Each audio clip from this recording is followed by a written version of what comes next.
What is up? What is up, everybody from Tottenham? Today, massive doubleheader in boxing in sport as Tyson Fury and Conor Benn take on Regis Prograis and Fury-Makhmudov. Massive man, massive stakes here. Can Tyson Fury still resemble his old self? Is Conor Benn the destroyer, or has he cut too much weight? Has he cut too much weight? Coming back down 2 weight classes. Remember Roy Jones Jr. coming down from heavyweight to light heavyweight? What it did to his body. We got to see massive stakes from Tottenham. This is a absolutely brilliant card from Netflix, from Turkey Al Sheikh, from everybody involved. Can't wait. Absolutely gassed, juiced. Absolutely can't wait. See what happens. Regis Prograis, big underdog, but still a puncher. He can still punch. Conor Benn, very explosive, dangerous man. That's absolutely wicked in the ring. Very much so. A mean fighter, spiteful man in that squared circle. And I want to see what we get from him. Not at 160 pounds where he bested Chris Eubank Jr. in a dominant performance. First fight, absolutely brilliant. First fight of the year 2025. We got to see what we get here in this massive, brilliant double header. Got to see live from Tottenham on Netflix. Absolutely massive and brilliant. But what's going on, guys? We have Tyson Fury versus Fury-Makhmudov and Conor Benn versus Regis Prograis. What's going on, everybody? What's up, Richard Lemon? What's up, Alexander Wilson? What's up, C Money? Good to see you, C Money. Pretty early night for UK card. Absolutely. Chikian talks boxing. Always a good man. James Dickinson. It'll switch between accents. It might go Scouser sometimes. All over the world of the United Kingdom. It might go a bit Scottish. It might be London. Might be a London toss-up. Tottenham, I've been told, doesn't speak London.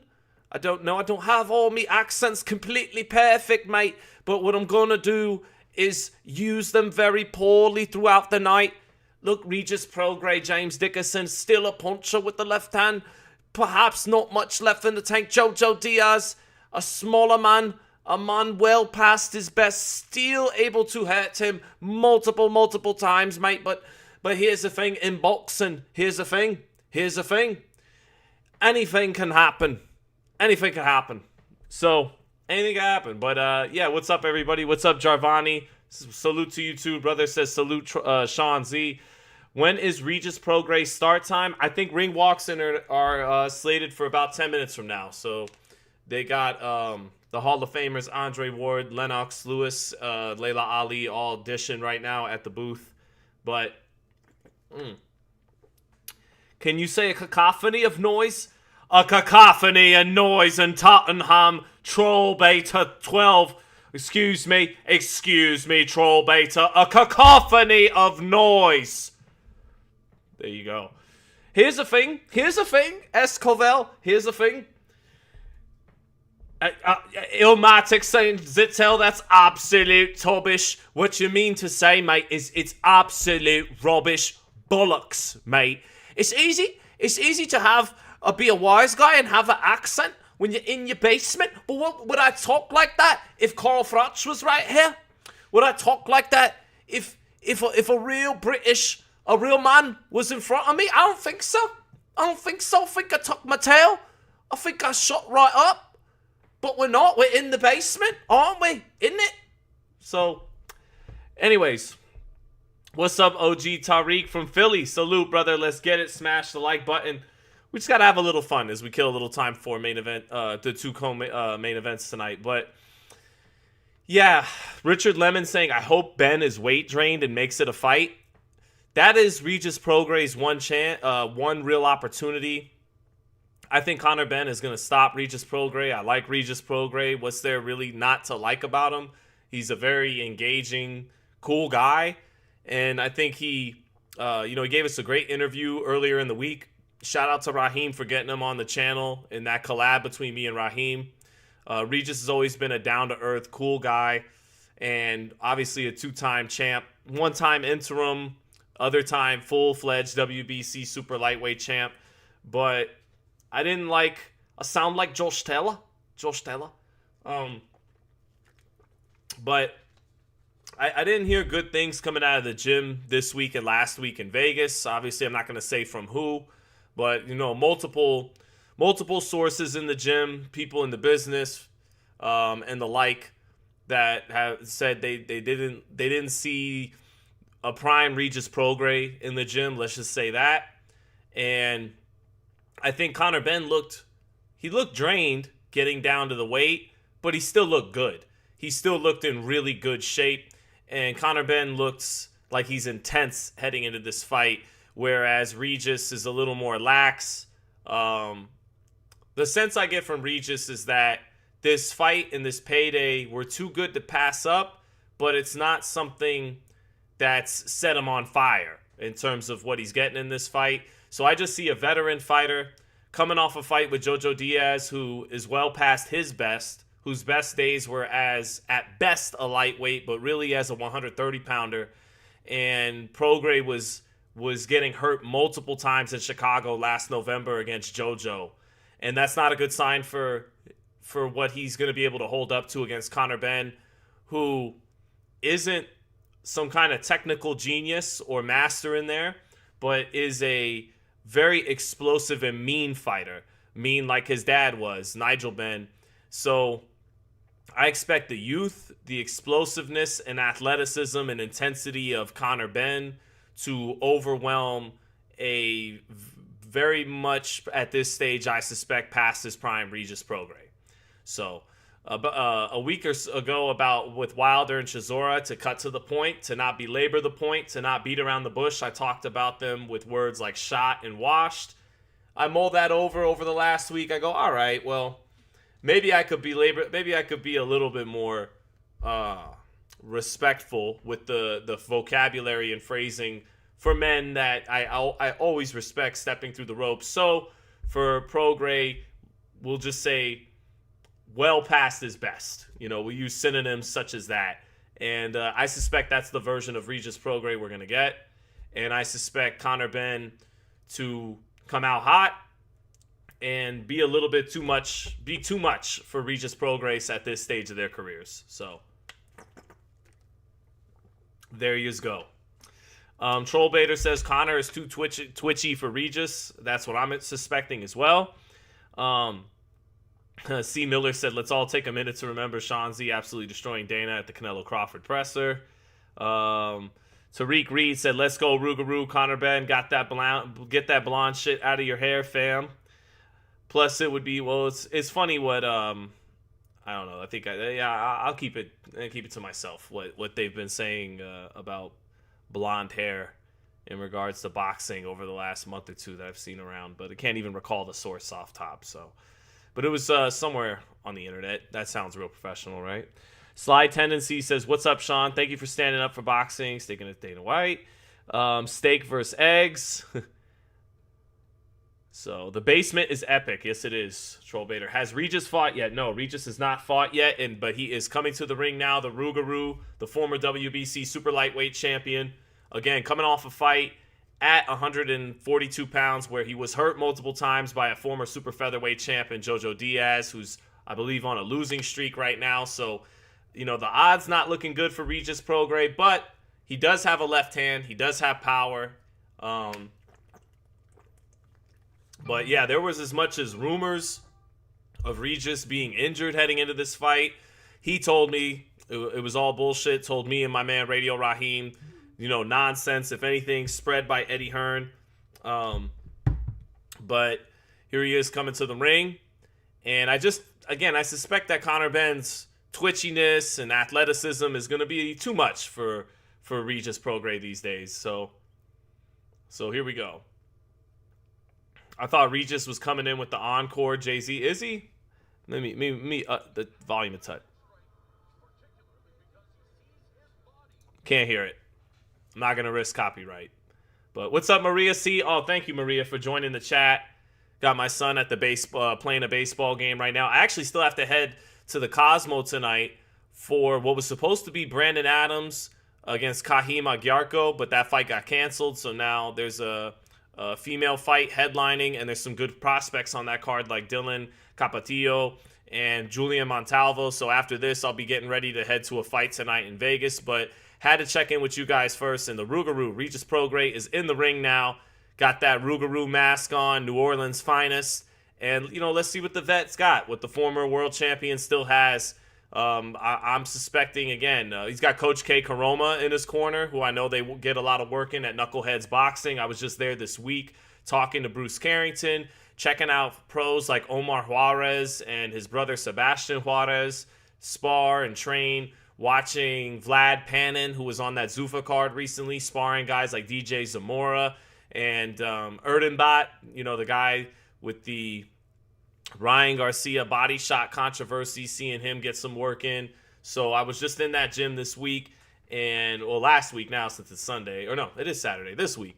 So, but yeah.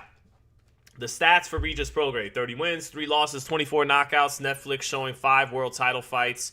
Beat 4 current or former world champions. Technically a 2-time world champion, but held the interim version of that title, the WBC, that he lost to Josh Taylor in that big unification fight. Great fight years ago. And the other time, the full-fledged WBC super lightweight champ once Taylor had to vacate. So Maria C says, I love Rougarou, but is anyone else worried for Regis? I am not, I think he'll be all right, but I do think this could be an ugly knockout loss for him to Conor Benn. But we'll see, man. Tim Bradley, my man Desert Storm, the Hall of Famer, said he feels if Conor doesn't get him out of there in 4 or 5 rounds and the fight starts to go some rounds, that Regis can settle himself into that fight. But he's got to get there first. He's got to get out of the way of the first 4 rounds where Conor Benn always starts hot. And Conor Benn's coming to the ring now alongside his father, Nigel. And one thing I did notice about Conor is I think his craft grew in the second Eubank fight. I think Eubank was even more deteriorated in the second fight than the first fight. But I think Conor Benn improved his tactics. I think he went up a little bit in his skill and his IQ, because Chris Eubank Jr., through distance control and boxing savvy, veteran savvy, schooled him in fight number 1 for a lot of spots in that fight, even though it was competitive. And I think Conor Benn improved his IQ and his balance and how to keep his feet underneath him, getting in range to throw his bombs in fight number 2. And I'm interested in Conor Benn in this fight because he can either look like a very beatable but explosive fighter, or he could look like a fighter who is a fight or 2 away from being exposed, or with his explosiveness, he could look like an absolute threat at 147 if he can get all the way down there, because I think this is at 150, or at 154. But I'm expecting him to look... what I expect from Conor Benn is to never be a technical master, never to be a Devin Haney, Shakur Stevenson level of skilled kind of fighter, but to have enough skill to threaten you with his explosiveness, with his speed and power combo. So, but he hasn't had a knockout since, what was it? It was 2022, but what was that? Like Chris Algieri or Sammy Vargas? It might have been Sammy Vargas. So it's been a minute, but he, I think, he's an explosive guy. So I'm expecting that. I'm never expecting him to look like some technical master, but I'm expecting him to be dangerous, to look like a threat. And let's see what we get here.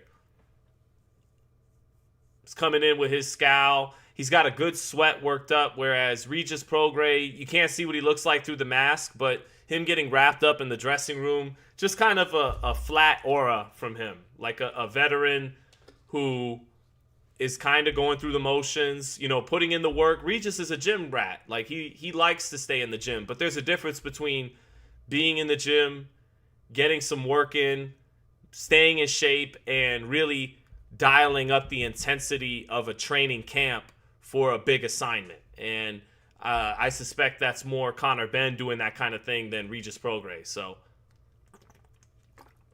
Yeah. Since the eggs. Yes, Panama. Since the eggs, he has not got a knockout. Correct. I'm probably wrong, says Miles Livingston, but I think Regis has one last hurrah on him and he looks good. We'll see. Maybe. Maybe the weight helps him and hurts Conor Benn. I think that has to be the equalizer here for Regis Prograis, all things being considered. He needs Benn to be a little drained in there, which is possible, and he needs the extra pounds of weight to make him feel a little rejuvenated, help out his punch resistance. And I'll say this for Regis. He looks very hydrated in the face. He looks comfortable at the weight. He was never a big super lightweight. He was a super lightweight, a legit super lightweight, but he never looked like a guy like that would go up to welterweight and be a big guy and fill out. But at 37, I think he'll feel healthy at the weight. Panama saying the real question is, can Regis take a punch? Here's some stats for Conor Benn: 24-1, 14 knockouts.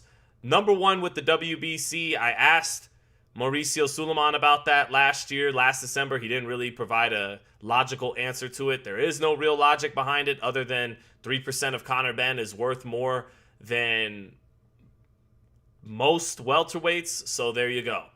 And the other welterweights that it is worth more than, potentially Devin Haney and Ryan Garcia, they already have titles on them. WBC already has their 3% of Ryan Garcia, and the WBO has the title on Devin Haney. So that leaves the most valuable 3% remaining to Conor Benn, who is the number one contender. But yep, Christopher Not Chris says, I agree, Sean. A weight drain Conor balances the scales to me. That's what it's got to be for him to have a chance in this fight, in my opinion. So they're both in the ring now. Conor Benn in the ring, black sequins robe with some gold trim. Michael Buffer to do the pageantries. And let's see what we get, man, from the veteran and the fighter and Conor Benn after two big paydays, having to fight now back at a weight against men more his own size, although not too big a size difference between these guys. Because Conor Benn isn't that big a guy. Not very tall at this weight, but we got to see if Conor can carry his power in the around the welterweight division, because they're technically super welterweights tonight at 150. But we got to see how Conor Benn looks back at this weight, man. So my final pick, Conor Benn scores a KO or a stoppage in this fight. So Regis came in at 148. Regis on paper has the higher knockout percentage, but Regis, I think, not as snappy or as twitchy as he was back when he fought Josh Taylor. Still going to have a big left hand, but, I mean, Jojo Diaz held up to it, and he was the guy getting hurt more against Jojo Diaz. So, again, I don't think that's a good sign heading into tonight's fight for him. Benn is European level at best, gets smoked on the world stage. Possible, but I think he's a guy who can compete at the world level. I'm not picking him right now against Ryan or Devin or those kind of guys, but I think, I want to see what we get tonight. I want to see if he convinces us that he is a threat to those fighters, that he can compete with them neck and neck on that level, or was his best moment always going to be beating Chris Eubank in a last name rivalry because of their dads, and fighting Eubank technically with Eubank as a bigger man, even though that rehydration kind of took something away from that. But still, I wouldn't be surprised if that's going to wind up being Conor Benn's shining moment, is beating Chris Eubank and avenging his dad. But all right, Conor Benn with the crazy eyes in the center of the ring. Definitely his cheeks are sunken a bit. It's given that kind of psycho killer look in the center of the ring. Regis Prograis, like he's been all fight week, very subdued. Has his purple shirt taken off. Conor Benn getting his robe taken off. And let's take a look at how these guys are looking now on fight night, body-wise. Prograis looks healthy and kind of strong. Prograis looks healthy and strong. Now that they've got their shirt and robe off. I like how Regis is looking at the weight, and then Conor does look a little thin. So round one is about to start. And we're off. Here we go. Conor Benn starts off with feigning. Prograis holding his ground. And again, Prograis' body looks good in round one. And Benn looks smaller, obviously, than he did for the Eubank fights. So let's see if that amounts to anything here. But I do like the way Prograis' body looks tonight. Benn jumping in and Prograis bullying him into the ropes as he gets Prograis in a headlock. Benn looks small. He does not look like the same force at 160. He looks thinner throughout his frame. And Prograis looks healthy and hydrated. So let's see what we get. Both guys measuring with their lead hands. Benn launching some right hands. Prograis taking them. Prograis' legs not looking good early, though. And that's from partial lands. Prograis looking like he's on stilts for a second. Now he steadies himself. But the legs of Prograis not looking good early at all. Benn twitching around the ring, center of the ring, feigning, touching the high guard of Prograis in spots. But we're a minute into this fight, and despite Prograis' body looking good, his legs don't look good early. Now they're both working with the lead hand, jabbing each other. 1-2 lands for Prograis down the center. Left hand of the body lands for Prograis and backs Conor Benn off in the center of the ring. A sweeping left hand of the body by Prograis. Both fighters feigning in the center of the ring. Prograis trying to counter Benn's jab with his own lead hand. Benn with a straight right hand of the body, falling short in the center of the ring. Benn a little sporadic early on. Not looking with a great sense of distance, and his feints not fully working right now. Prograis trying to stay calm right there, uses experience in the center of the ring. Nice jab by Prograis. Benn hopping around on his toes. Prograis throws his jab out in the center of the ring. Back comes Benn with his jab. Back comes Benn with his jab. Good jab by Prograis, and a sweeping left hand by Prograis, caught on the right glove by Conor Benn. Conor Benn dipping down, very erratic with his energy right here, not settled in. And Prograis jabbing over the top of Benn's short lead hands early on. So, decent start to the fight by Prograis despite his legs not looking good early. And Conor Benn not looking as ferocious in round one as I may have expected. They get into the clinch. Referee separates them in the center. Fight has been taking place in the center of the ring. Straight left hand for Regis Prograis in the center of the ring. And Benn hopping around, not with a great sense of distance early on like he looked in the first Chris Eubank fight. And Prograis is finding him at the end of his jab a little bit here in round one.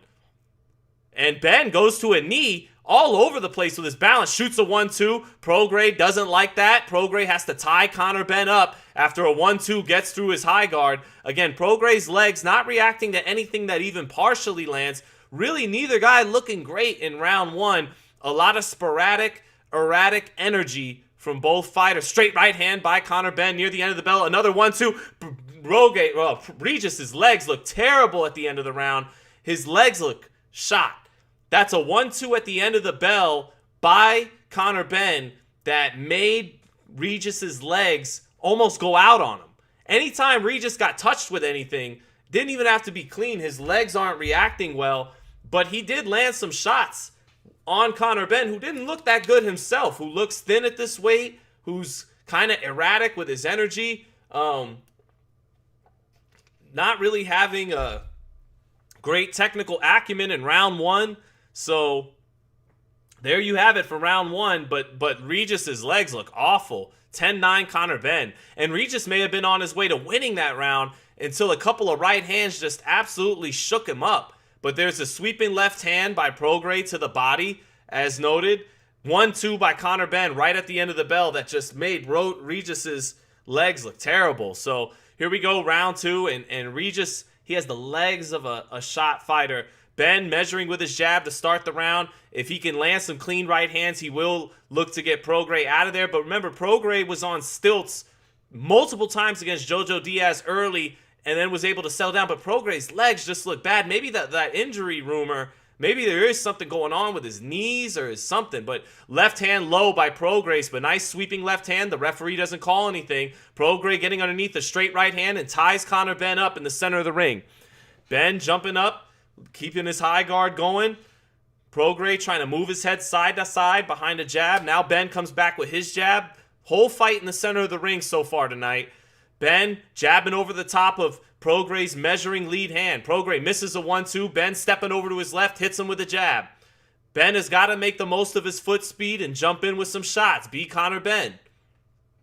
Prograis, too slow with the left hand, but took a good angle behind his jab, getting lead foot positioning on the orthodox fighter there. Prograis trying to step over to his right, eats a right hand, but tucks his chin against it. Now a touch right hand by Benn hits him on the top of the head. Benn now starting to land in touch with his jab. Prograis with a 1-2. Benn gets his head off to the left to get away from it. Triple jab by Benn as he steps over to the left. Prograis makes him miss it. Prograis lead hand down, straight right hand by Conor Benn. Prograis gets his hand up. Another straight right hand. Now Benn starting to lead with the right hand. Another lead right hand by Benn. Prograis tucking his chin better though, but some of those are getting through. 1-2 by Conor Benn. Prograis gets his head and chin just an inch off the line to make him miss it. Prograis with little subtle defense this round. Nothing too great, but enough to not get hit clean and send his legs shaking again. Well, down goes Prograis without anything landing. He just reaches for a 1-2 and falls to his knee. That's how bad his legs look early, folks. So Conor Benn, though, not taking full advantage of this early on. Prograis with a little shiftiness with his head movement and working off his jab. Now Benn with a quick jab. Darts in with it. Darts back out of range. Prograis with a nice left hand counter to the body. Got underneath the right hand and threw his left hand right underneath that right elbow of Conor Benn. 30 seconds left in the round. It's a Conor Benn round. But Prograis trying to steady himself in there. And he is making Benn miss in spots. Right hand to the chest for Conor Benn. Prograis dipping his head down. Benn trying to throw his right hand where Prograis is dipping his head down. Throw it to that direction and lead the shot. 10 seconds left in the round. And not a lot of accuracy from Conor Benn right now. And not looking as explosive at this weight from the weight cut a little bit. So that's a Conor Benn round.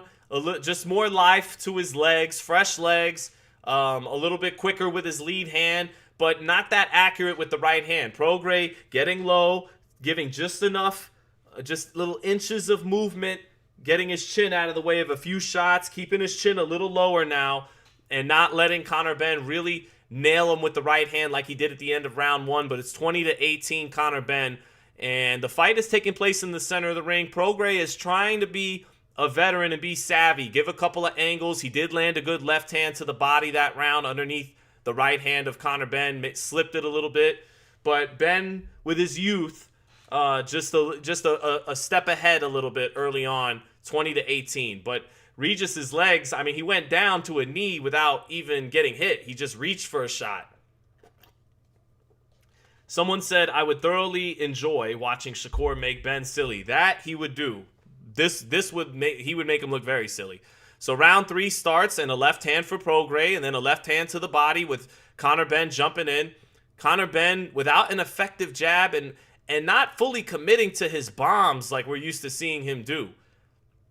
A lot of erratic movement on the outside by Benn and not jumping in with confidence. There he jumps in with a hard right hand, but it lands on the chest. Prograis having just enough veteran savvy, twitching his chin side to side to make him off the mark a little bit. Now Prograis badly misses a straight left hand, reaches in with that, not able to cut the distance with his foot speed there.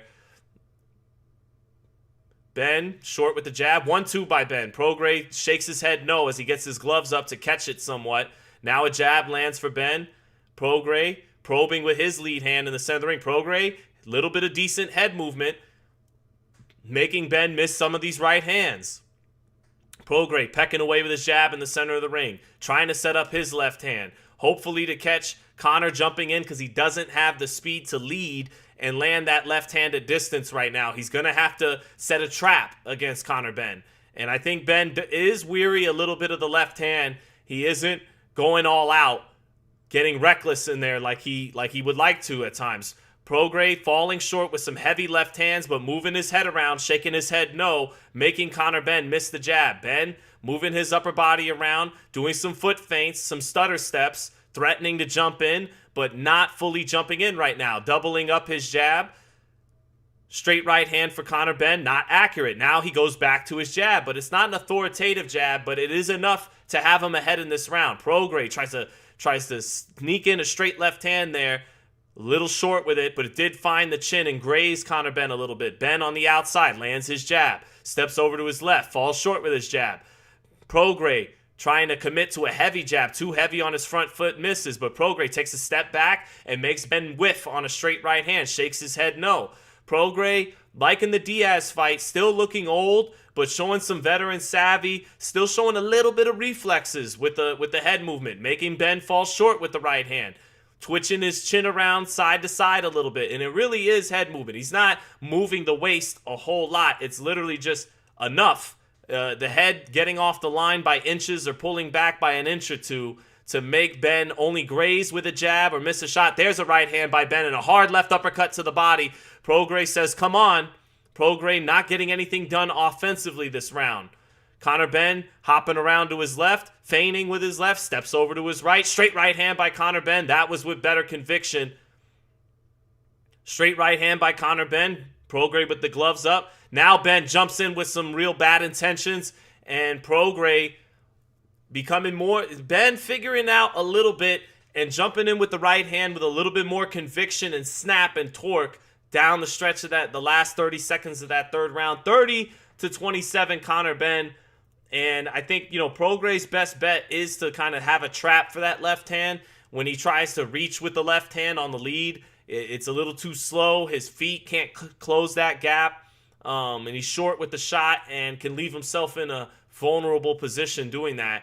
So, but Conor Benn seems respectful enough of that left hand to not commit too often. There was a sharp straight right hand at the end of the bell, at the end of the round by Conor Benn, but Prograis took the shot better than he did in round one. So maybe his legs have steadied a little bit.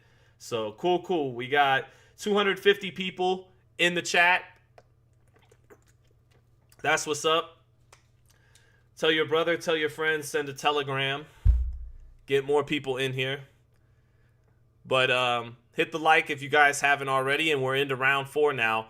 Conor Benn sitting down and committing on right hands more, but Prograis with enough head movement early in round 4 to make him whiff and shoot over the top with it. Now Prograis probing with his jab, steps in with the jab.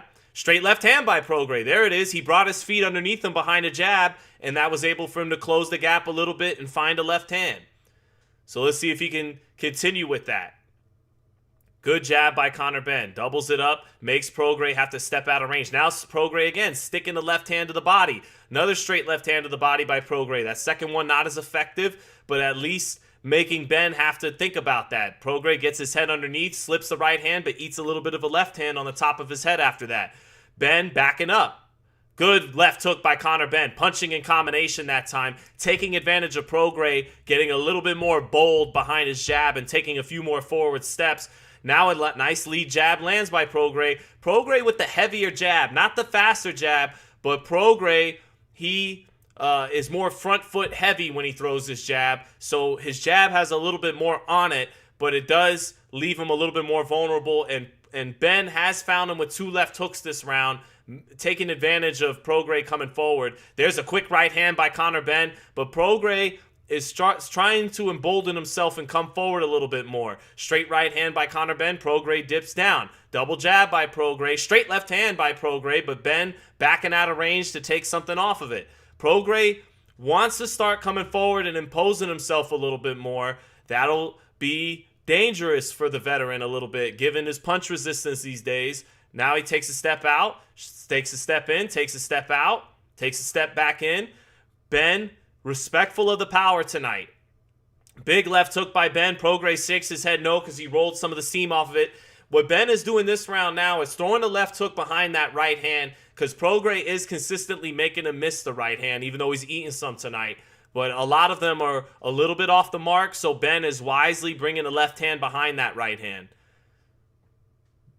1-2 by Benn, but Prograis covers it up. Prograis is starting to swell up, mark up a little bit around his right eye from that jab of Benn, which is pelting him at times throughout the fight. But Prograis, nice left hand to the body by Prograis. A lot of these are on the belt line, but the ref giving it to him. Benn is landing his jab. Now a straight right hand to the body sets up a left hook up top for Conor Benn. And Prograis tries to smother him, and they get into the clinch. 15 seconds left in this round. It's another Conor Benn round.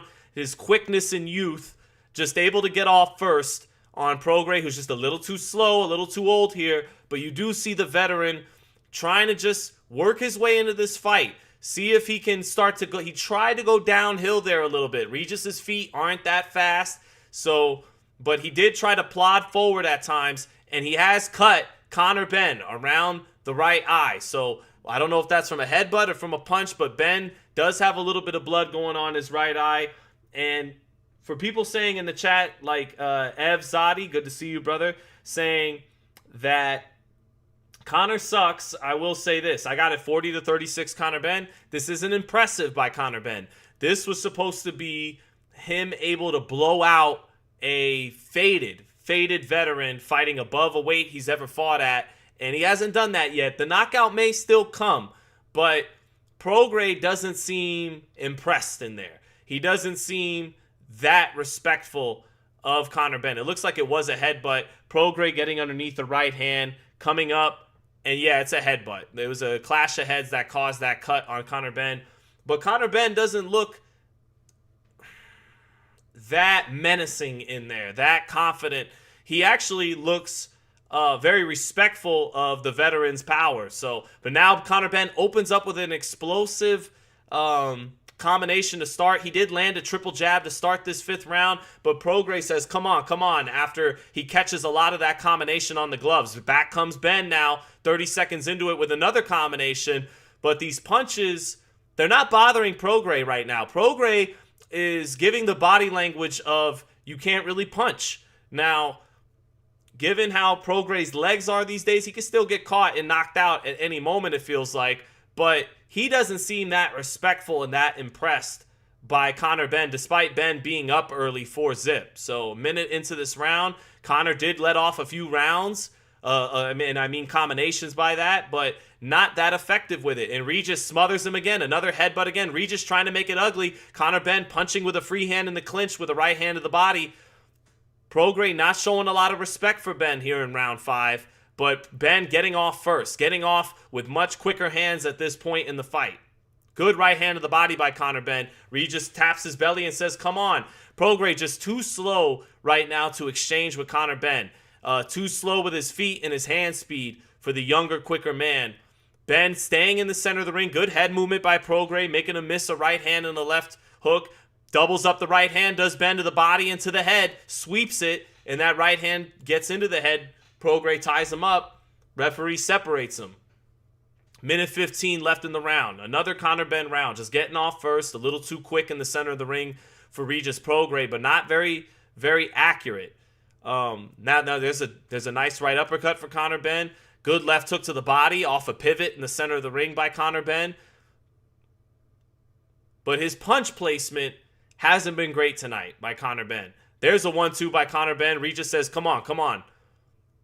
Regis's face is reddening up. There's a left hand by Prograis and a sweeping left hand to the body by Prograis. Cuts the distance now. Sweeping left hand to the body again. 2-piece to the body by Conor Benn. In response, jab lands for Prograis. That's better placement with slower hands by the veteran. Prograis sitting down and turning over his shot with a little bit more weight behind his punches, and again, getting outworked here, outlanded, but at times showing heavier hands than Conor Benn. Benn is outlanding him, outworking him, outspeeding him, really, in the center of the ring to simplify it. 10 seconds left, but Prograis not really weary of the power. He's taking the power well now. Benn getting off first to finish this 5th round, and that's another Conor Benn round, but again, this isn't anything that's going to impress the boxing world. 50-45 Conor Benn. Someone said I'm behind. I mean, it says live on my end, so. Tyson Fury in the dressing room with the rest in peace Ricky Hatton trunks. Sugar Hill, Stewart.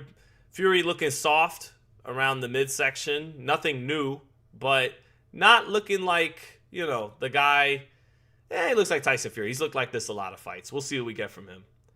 But yeah, 50-45, Conor Benn. But Regis Prograis, he's in the fight a little bit. He's not getting blown out. I mean, he hasn't won a round, but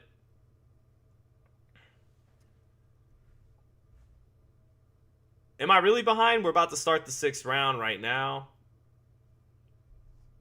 Your stream is slightly behind. Not much. Okay, well, round 6 starts. I'll try to refresh the stream, the Netflix stream in a second.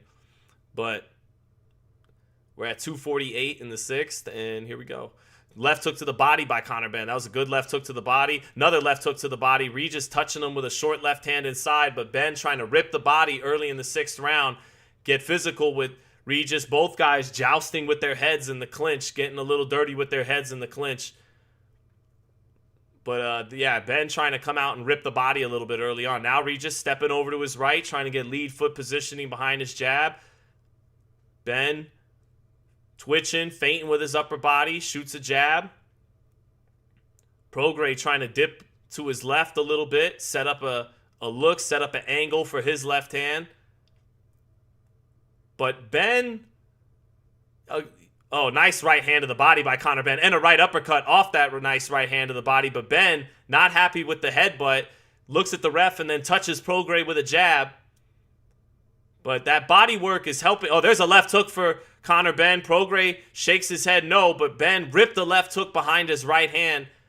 And that's what Benn needs to do, I think, is rip some more combinations. Take advantage of that hand speed on Regis Prograis right now and mix in the body shots again. That body shot set up a right uppercut a moment ago, and the left hook set up by a right hand earlier, but more blood coming from the left eye in that cut from Conor Benn. It might be cut around both eyes because of all these headbutts going on. So Prograis being savvy with the headbutts. He is. It's subtle and a little Hopkins-like at times in those clinches. And that's been his best weapon. Hard right hand to the body by Conor Benn. If he could add a left hook up top again behind that. Nice jab by Conor Benn on the outside. 57 seconds left. Prograis just too slow on the mark. Misses bad with a reaching right hook. Short with his jab. Benn up on his toes, stepping over to his left. Steps over to his right. Hasn't gone one direction too much. Wild right hand by Benn, misses. Benn with a 1-2. Prograis shakes his head no. Prograis able to pick off a lot of these shots or roll them or take something off of them. And Prograis is talking to Conor Benn right now. That's what I mean by he hasn't been impressed by the power or just overall by Conor Benn. Benn gets Prograis with a left hook on the top of the head after Prograis keeps making him miss right hands. But Benn, uncomfortable. Despite being ahead on my card, about to be up 6 rounds to nothing, I think some of the borderline punches, some of the roughhouse headbutts and everything. I mean, there's a right hand to the body again by Conor Benn a second ago, but he can't settle down and put together the adjustments. So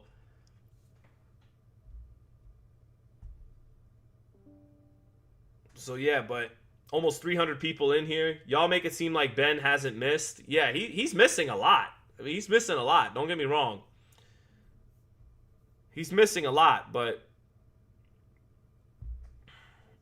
he's also landing a lot of partial shots, and that's why you see Prograis' face reddened up quite a bit. You know, he's touching Prograis, but not hitting him clean on the button. His placement isn't great, and I think his IQ isn't showing that great tonight. I mean, it's decent. It's decent. He's not falling into the veteran's traps, and he makes adjustments, but he doesn't stick with them. He'll land some good body shots. He'll find the left hook behind the right hand, but then forget to keep going back to that. And he starts off with a combination early in the 7th round.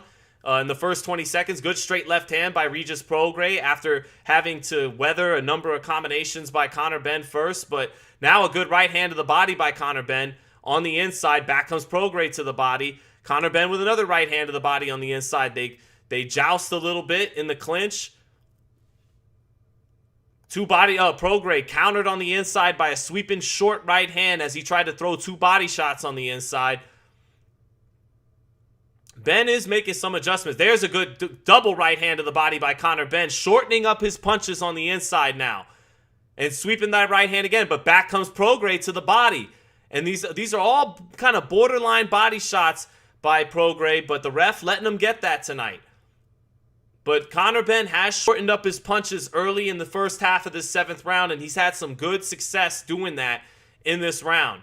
There's a right uppercut, left hook by Conor Benn. to the inside. Right hand, sweeping right hand knocks Prograis off balance. Prograis trying to just keep it ugly on the inside right now. And Conor Benn's getting the better of it, getting off 3 or 4 to 1 on the inside and shortening up his punches there.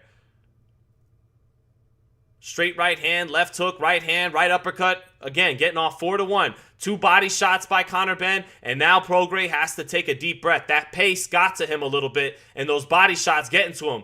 And Prograis is doubled over by some of that body work. Hard left hook to the body by Conor Benn on the inside, and he gives Prograis his own medicine with his head on the inside, and the referee warns him for that. Minute left in the 7th. Good round by Conor Benn. Good inside fighting by Conor Benn this round. Good right hand to the body by Conor Benn again. Prograis now looks like for the first time of the fight since early in the fight, he's feeling those shots. And it was because Benn shortened them up a little bit. Benn comes back from a left hand. Prograis getting a little arm weary there with some of those attempts to the body. Not really having good balance on him.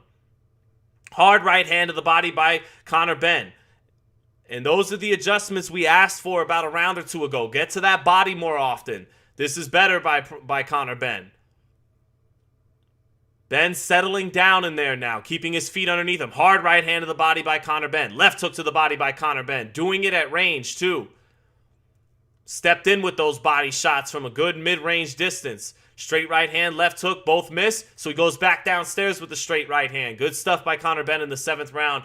This was my favorite round by Benn because he showed some IQ there and shortened up his punches and decided to stay consistent to the body. And I don't think Prograis liked that. That took some of the gusto and the wind out of the sails of Regis Prograis. Good stuff by Conor Benn.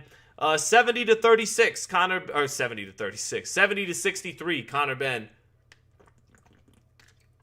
Not super impressive, but just as we were talking about the IQ not being really good right there and not realizing that the body attack is where it was at, the slow-mos are showing a good straight left hand by Prograis, but Prograis got out-hustled 3, 4, 5 to 1 that round, and I don't think he liked the body work of Conor Benn. So that was good for Conor Benn that round. Some good adjustments that time. Very good body work. And he shortened up his punches, so round 8 coming up, and if Benn can stay consistent to the body, mix in some shots up top with really making Prograis have to tuck those elbows in and lower his guard a little bit, maybe he could still get something done here in the last 3 rounds, get a stoppage. He is pitching a shutout on my card. Not on Netflix card, but on mine. So Benn doing a good step around, getting to that angle with the lead foot to the outside of Prograis' lead foot. Benn throwing with combinations on the inside. Prograis looking a little bit more weary now. Prograis taking a step out of range. Benn able to step around on him. Getting off with the jab first. Prograis with his jab. 1-2 by Conor Benn. And then a right hand left hook. Back comes Prograis with a short left hand to the body inside. Ties Benn up. They're getting real rough on the inside. Referee has to break them apart. But referee letting them do what they want on the inside. Outside of course, separating them. Prograis picks his hands up. Short with the jab. Keeps his left hand up to block the straight right hand counter. Shakes his head no. 2 minutes left in the round. Benn threatening to go to the body. Eats a jab by Regis Prograis. Left hand lands for Regis Prograis. While backing up, Prograis measuring with his lead hand. Right uppercut to the body by Conor Benn as he takes a step inside. Left hook to the body by Conor Benn. And a left hook up top. Prograis shakes his head no. But those were good, snappy left hooks. Right uppercut by Conor Benn. Shoots a little left hand and steps out to his left on the pivot to keep the angle, to keep the positioning battle won in his favor against Prograis. Prograis tries to march in behind a double jab, but Benn just steps out of range, a step ahead of him. Now they tie up again. Minute 15 left in the round. Benn winning this round. Short right hand in the clinch by Conor Benn. Prograis tied up by Benn. Referee breaks him apart. About a minute left in the round. Prograis just too slow, too faded right now, but he's tough. He's hanging tough. He's making Conor Benn work. He's making Conor Benn uncomfortable in spots. It just landed a right hook to the body on the inside. Straight left hand misses, but he smothers the right hand counter by Conor Benn. But this version of Conor Benn isn't scaring anybody in the welterweight division. Straight right hand of the body by Conor Benn. 1-2 by Conor Benn. And Prograis blocks it, but he has to eat a right uppercut to the body for keeping those gloves up to block that 1-2. Good defense by Prograis, making Benn miss some of these combinations. 1-2 by Prograis, a little too slow. Conor Benn gets underneath, ties him up. Ref separates him. 1-2 again, overshot by Conor Benn. Tries to finish up with a right uppercut to the body, but that time Prograis keeping that left elbow down to block it. Not as consistent a sustained body attack by Benn down the stretch of that 8th round compared to the 7th. He did land a right uppercut to the body there, but that's it. 80-72, Conor Benn, but again, nothing that's going to cause it. Every welterweight is looking at him like food right now in terms of, in particular, Ryan Garcia and Devin Haney. I think the two best welterweights in the game right now. And Shakur needs to should have just jumped on this fight and said, to hell with the rehydration. You know, there's some good straight left hands getting in from Regis Prograis. They're showing on the slow-mo after each round. If that kind of slow, straight left hand from Prograis is landing, then Shakur Stevenson won't be able to miss whenever he throws it. Adam Hurley said Brian Norman beats Conor Benn. I think he does too. Yeah, his power is not really there tonight. Not really. Jojo Diaz was hurting Regis Prograis more, and Prograis didn't even have legs to start this fight. So round 9, it looks like Prograis is going to make the distance. But let's see if Benn can try to close strong. And Benn, again, there's a straight right hand, left hook. But Benn is starting all these rounds hot, and then Prograis is talking to him through it. There was a good right hand to the body in that sequence too. Netflix has it 78-74 for Benn. I have it a shutout, but it's all mathematical at this point. Benn getting off first. He's starting off these rounds hot, but not getting Prograis' respect. The only time he really seemed to affect Prograis, there's a right uppercut to the body with Prograis coming in, was in that 7th round with that sustained body attack. But outside of that, Prograis not worried about that. Sean Zittel, if you want to be taken seriously, you need to get rid of the Prince Valiant haircut. All right, well noted. But at least we're taken seriously enough to have the 340 people in here. I didn't even shave. Because it's Tyson Fury, Conor Benn in a doubleheader again in fights they're supposed to win. I'm not that pressed about it. I'll get my haircut for Benavidez Zerto and get my shave on, and I'll be looking a little sharper then. But we're just rocking out, having fun. Well into the 9th now, about a minute 45 left. Again, more of the same. Conor Benn getting off first, just off with a right uppercut, pelting with his jab, tripling it up. But Prograis, again, outside of that 7th round, just doesn't look impressed. Straight left hand by Prograis. Prograis leaving his jab out there. Double jab by Prograis. Straight left hand, he lands it. Benn counters with a short right hand inside, and then Benn ties him up. Prograis ties him up. Referee separates him. Sweeping right hand to the body by Conor Benn. I don't think Prograis liked that. He smothers Conor Benn. Prograis savvy, man, a veteran. He has a poker face. I don't think he liked that right hand to the body, but then he smothers him, takes the play away a little bit, gives himself a second or two to recover. Good poker face by Regis Prograis tonight. Regis Prograis is hung tough. He's hung tough. He's clearly past his best, but he's fought like a proud former champion tonight. Good right hand to the body by Conor Benn again. And that's where Prograis has, I think, been hurt. He's just hit it well. And that's a credit to the veteran Regis Prograis tonight. He's hung tough. Good left hook to the body by Conor Benn again. Benn is getting his attention to the body again in the 9th round. 30 seconds left in the round. But Prograis can taste the finish line. He can see the light at the end of the tunnel. I don't see Benn stopping him, even if he does continue to get his attention and hurt him to the body. Prograis getting underneath the left hook. Benn, with a left hook inside, made Prograis' legs twitch a little. Prograis hurt. He's trying to disguise it, but he's hurt. Luckily for him, it's only 10 seconds left. One of those left hooks to the top of the head took his balance away, took his equilibrium off. But Prograis, his legs are not there. He headlocks Conor Benn. I got to give Prograis credit, man. Good poker face. A number of times he's been hurt and has disguised it by tying Conor Benn up, but not with panic, not with his body language fully indicating, oh shit, I'm hurt and I need to hold. Little subtle things from the former champion that make me have to give him credit for that. So, thank you, Sly Tendencies, for the super chat. Says, respect the berries and cream hairdo punk. Yes. Respect it. Respect it, baby. Hey. I think it looks okay. It looks shaggerific right now. Could we have used a shave? Could we have used a comb? Yes. But did we? Nope. Anyways, Conor Benn, 9-0 on my card.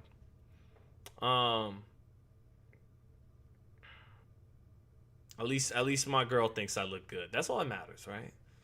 So, round 10 coming up. I got it all, Conor Benn, but I gotta give credit to Pro. This is like a win for Prograis. Like looking like he's gonna go the distance, hanging tough, making Conor Benn, to quote Dennis Green, look like he is who we thought he was. Down goes Regis Prograis. Out of the clinch, he was pushed to the canvas, and the referee wipes his gloves, and that's a couple of seconds ticking off the clock. They stop it at 2:38. Referee telling him, don't push off, but the referees let them be rough in this fight, and why not? Sweeping right hand counter by Conor Benn, letting Regis step into that.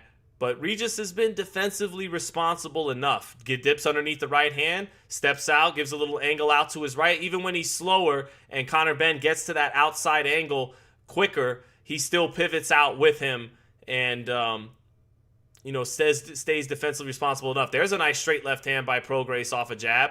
Back comes Conor Benn with a jab, and now Prograis smothers him into the ropes, puts his head into his chin, and backs him up. Nice left hand to the body by Regis Prograis, but he gets countered with a right hand up top for reaching down there. Left hand lands again for Regis Prograis. He's landed some more left hands this round early on. But there's a straight right hand left hook by Conor Benn, but where's the power? Prograis is taking it. And that's without really any legs left. Now Prograis corners himself and says, come on. Shoots a left hand to the body. They tie up in the clinch. Minute 25 left in the round.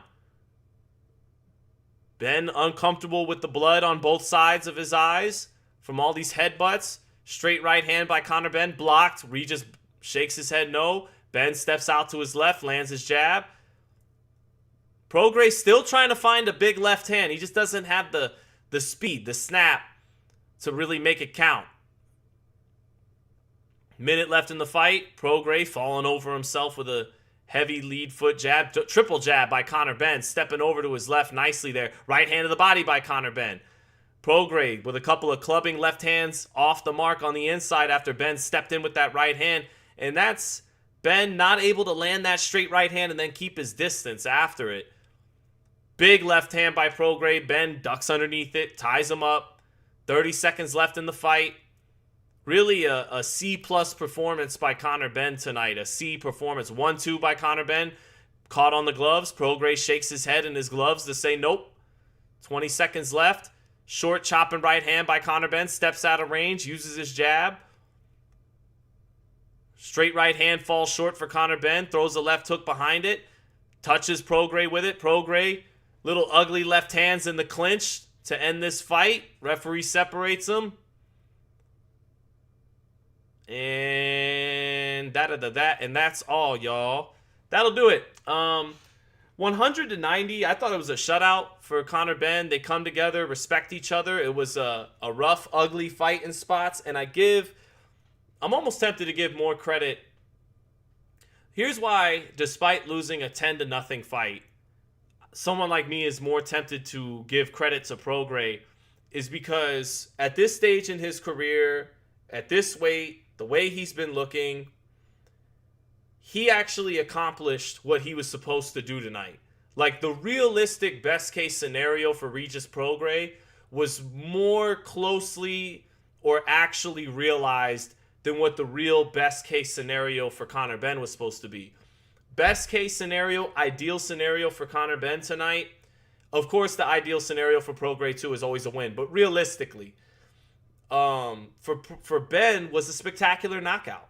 Was to have Regis Prograis look ugly and old and shot like he shouldn't be in the ring, and with his legs all over the place, and kind of force an ugly, sad stoppage of a former champion and blow him out the ring, blow him out the water. Didn't happen. Never knocked him down. Never even had a sequence. Yeah, he had him kind of out on it, but it looked as much like because Prograis' legs are really bad than it did anything Conor Benn's power produced. So he never had that moment where Adam Smith could be jumping up and down, and this could be it. This could be the moment where Conor Benn knocks Regis Prograis spark out, and it didn't happen. And for Prograis, like, what was realistic? Of course, a win is the ideal scenario, but what was realistically the best scenario he could hope for? Make it the distance, make Conor Benn not really look that good. I think he came closer to achieving his most realistic best scenario than Conor Benn did, because I think it was a very realistic scenario for Conor Benn to score an impressive knockout, and he didn't do it. So I think I'm almost more impressed by Regis Prograis, even though I didn't give him a round, because he was resourceful, he was crafty, he was tough, he made it ugly, he made Conor Benn respect him and made him a little respectful of the power, weary of the power, made him honest of the power, and never got dropped. And Brooklyn Goodfella said Regis looked horrible. Yeah, yes, he did. But we knew he was going to look like that, and he survived anyways. And he was crafty in surviving.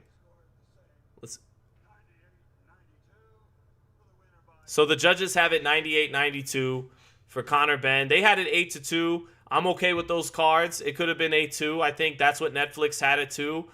I had Benn winning every round, but hey, it's whatever at the end of the day. So I think Conor Benn loses to Devin Haney. I think he loses to Shakur Stevenson. I think he gets stopped by I think he might get stopped by Ryan Garcia. I think he gets stopped by Jaron Ennis. I think he gets schooled by Shakur Stevenson and Devin Haney. So Shakur, and I think Devin might be able to stop him too. Devin can punch at 147. So, but it's more a temperament thing for Devin. Devin's not going to get overzealous in there. But I think, and neither is Conor Benn, man. If Conor Benn was this respectful, because Conor Benn has quick enough feet and athleticism that he can stay on the outside with you and not take that many chances. He's supposed to be the destroyer, but he wasn't the destroyer tonight. He had his best round was the 7th round. I think he did hurt Regis at times to the body, but Regis, good poker face, did that. My wife asking, is my camera inverted? It's actually not inverted for the first time in a while, babe. And they're making fun of my haircut again. So give me some confidence boost in the chat, love. No, I'm just kidding. I don't really give a shit. But back to the fight. Yeah, I'm more impressed in a way with Regis in defeat, that he held tough, that well past his best, he made it to the finish line. He had a good poker face, getting hurt to the body a couple of times down the stretch in the second half of the fight, and was savvy enough with his defense to make that right hand miss a lot. And even without having his twitch or any speed really left, he was crafty enough to hit him with some left hands and swell up his and even the dirty tactics with the head stuff on the inside. That's crafty stuff. That's a little bit out of the page of the Bernard Hopkins school. So I didn't have him winning a round, but I give Regis a lot of respect, man. He fought with the pride of a former champion, and that pride and veteran savvy got him to the finish line when he was outgunned in speed and youth by Conor Benn. So for Conor Benn, he got the job done. I gave him every round. Hell, I gave him more credit on the scorecards than apparently everybody else did, but I give him a C. It was a C-level performance by Conor Benn. And if the goal is to win a world title, and Eddie should put him in at with Lewis Crocker, because I don't think he ain't beating Devin Haney or Ryan Garcia. And I don't even know if he's really competitive with those guys. He is a tweener now. He's a tweener. In order for him He's a tweener in what weight he should fight at. In order for him to have his most explosive power, he has to be fighting out of his weight class now. He has to be up around middleweight. And at 154, there's too many sharks at 154. I mean, Fundora would kill him, figuratively speaking. Xander Zayas would box his ears off. Jaron Ennis would stop him. Virgil Ortiz would stop him. I think at 54 he could look better. I think at 54 he'd look better than he does at 50 or 47, but he's not on. He can't fuck with those guys. And at 160, that's probably where he would physically feel the best. Maybe he should fight at 160 because the 160 is thin. There's like not a lot there. But Carlos Adames would piece him up. Anyways, Conor Benn is a solid fighter, but meh. It was meh tonight. So, hey, Kenny Powers, thank you for the super chat, brother. Said, good to see you, Kenny. Good to see everybody in the chat. What's up, Sean? So I need to ask, what are your thoughts on Boots versus Zayas? Me personally, I have Boots winning a dominant performance and making it look easy, just like Stevenson did against T.O. Not going to look like Stevenson did against T.O. because Boots is not going to be a minimalist that night like Shakur was. Boots is going to get zealous, overzealous. Boots is coming to stop Xander Zayas. That's Boots' temperament. That's why he has 31 knockouts and 35 wins. Boots likes to go for the flair and the spectacular. And that's why sometimes he's out of position. That's why sometimes he catches shots. He gets hit with some good shots. But that's also why he's one of the most exciting and electric talents in boxing. And kind of like David Benavidez. That's why for a while Benavidez and Boots, and now they're joined by Moses Italma for me. In a way, Bam Rodriguez are the same way. These are guys who fight to be spectacular.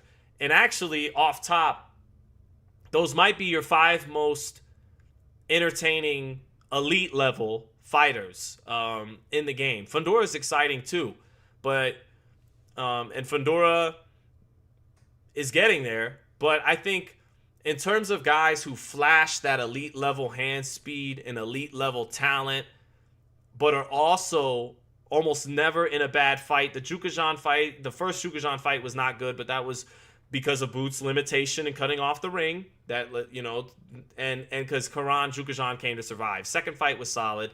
But I think the most, in my eyes, off the top of my head, I could be wrong, the 5 guys that come to mind when I think of exciting and elite talent level is Inoue, Bam Rodriguez, in no order. Inoue, Bam Rodriguez, David Benavidez, Jaron Ennis, and Moses Italma. So, and someone said Tank Davis in the chat. Yeah, Tank, when he's right, he may, but Tank doesn't throw with a lot of volume. There's a lot of nothing rounds in Gervonta Davis's fights. Now, once he picks it up, fireworks, don't get me wrong. And he's a knockout artist, but, hasn't fought in over a year. And even when he is doing his thing, there's a lot of rounds that aren't, that nothing happens. So back to the question.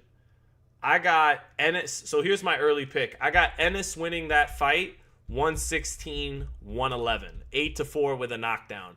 I think Zayas, even though he's cutting a lot of weight and probably should go to 160 after this fight, but I think still he's at the age where if you're going to get away with a weight cut like that, the first half of your 20s is the age to do it. He looked bigger than Boots. Let's see how that looks on fight week when they actually have to weigh in.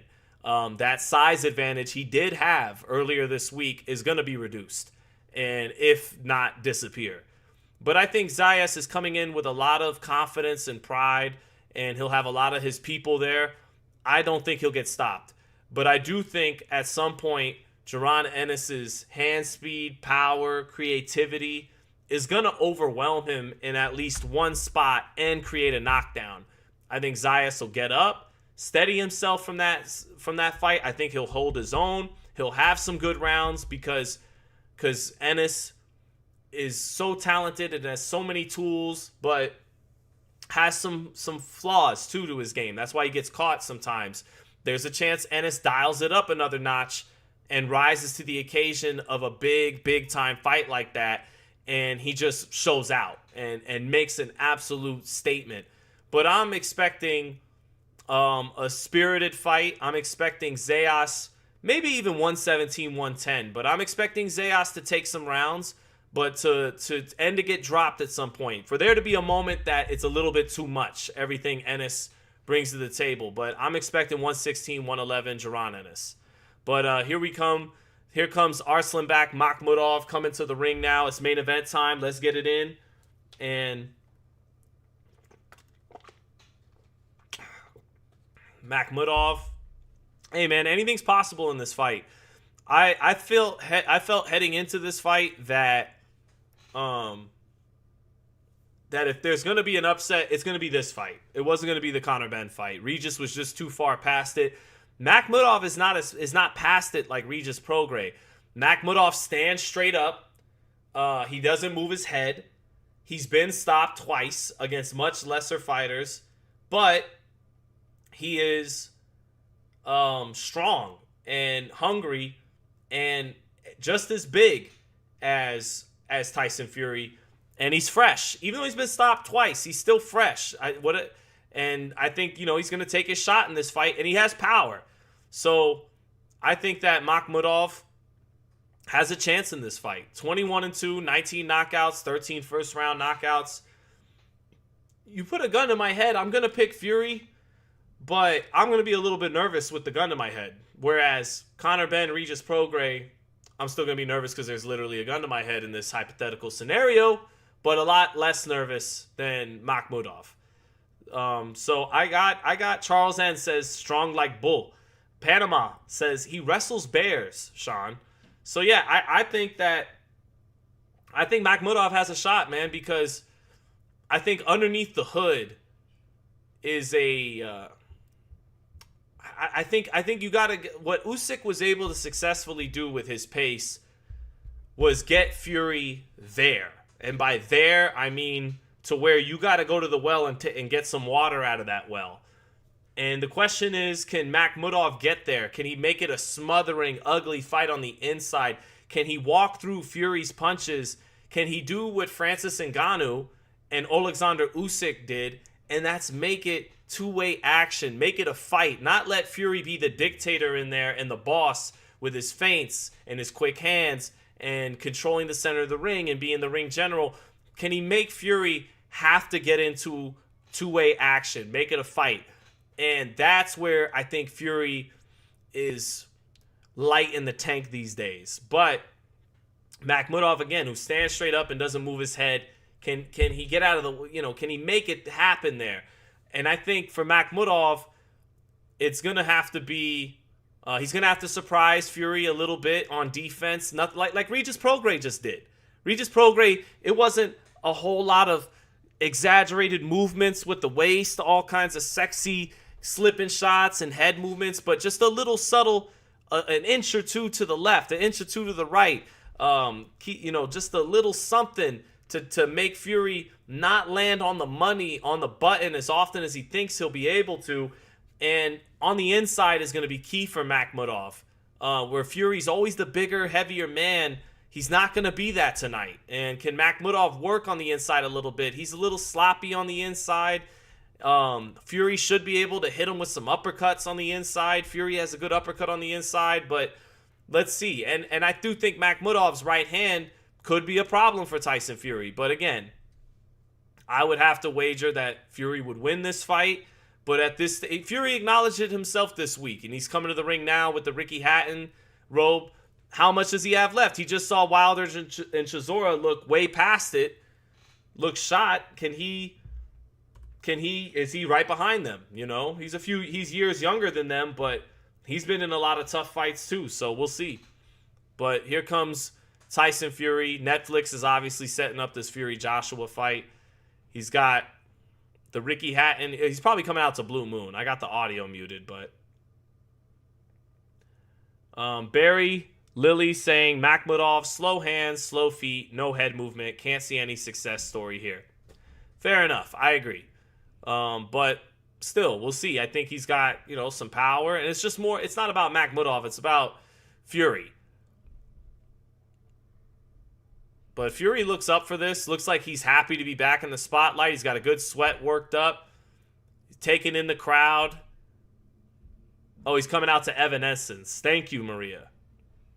Got the 316. John 316 on his robe. Fury looks ready to fight. He has a good sweat worked up. Bouncing around on stage. Doesn't look like his aura is flat. Doesn't look like his aura is flat.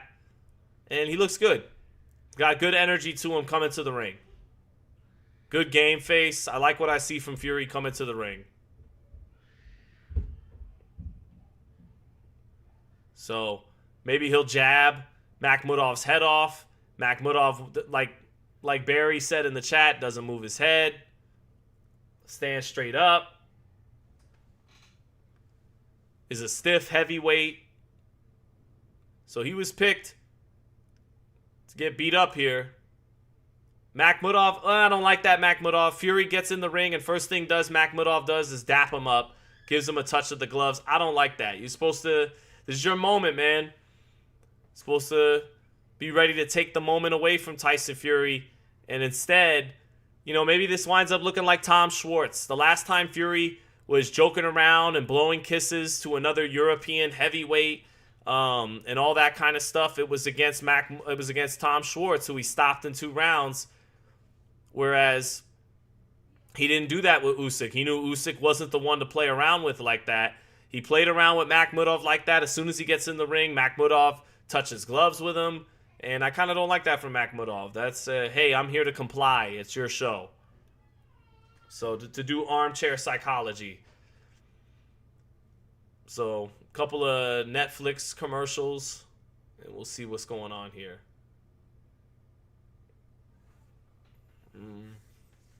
So yeah, the pick is Fury. Especially after seeing the ring walks. The pick is Fury. And Fury looks like he's going in there with some juice. Like he wants to put on to have an I'm back moment and show he's still got something left in the tank. Fury's been very self-aware heading into this fight. When asked about fighting Moses Saitama, he says, "Do you think I'm stupid? Do you think I'm crazy?" And then also acknowledging his mortality. That, hey, in the back of my mind, I gotta wonder, am I next after seeing Wilder and Chisora? Is that how I'm gonna look once I get in there? But sometimes that sounds like a fighter with one foot out, a fighter doubting himself.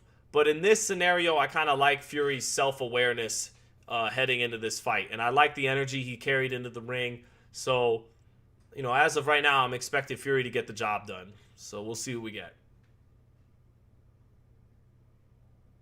How much longer can Fury do this leave and come back thing? I would think this is the last time. I think he had his last retirement. Now, this one might span 3 or 4 fights. He's talking about fighting Usyk again. He's talking about, obviously, the Joshua fight. So, but I don't know. With Fury heading into this fight, I wasn't looking forward to that much. It's like, I feel like I've seen everything I need to see from this show. He upset Klitschko. That was a big upset. He had the great fights with Deontay Wilder. He was competitive, but clearly lost both fights to Alexander Usyk. Ever since he'd been dropped by Francis Ngannou, I've been off the Fury train. You know what I mean? I'm like, he's not that guy anymore. So it's not like I was super juiced for this comeback. But here we are. I like what I see from him energy-wise, as Michael Buffer is now getting ready to announce everything. And Fury looks ready to fight. I like what I see from him. So now I'm expecting him to look solid tonight. But we'll see, man. All that could go out the window. Again, Makhmudov has to make it two-way action. Makhmudov got his black hoodie on, pacing around. But Makhmudov with the black hoodie is coming in like a jag. Just a guy. I'm just a guy in a black hoodie. I'm heavyweight number 27 selected from the crop to be the opponent tonight for Tyson Fury's comeback on Netflix. So Hey, but what do I know? Fight could start. Makhmudov could knock him the fuck out, and we got an upset special. So Adam Hurley said, I like that Fury's fighting a big guy. Fury fights good. He's never lost to a big guy.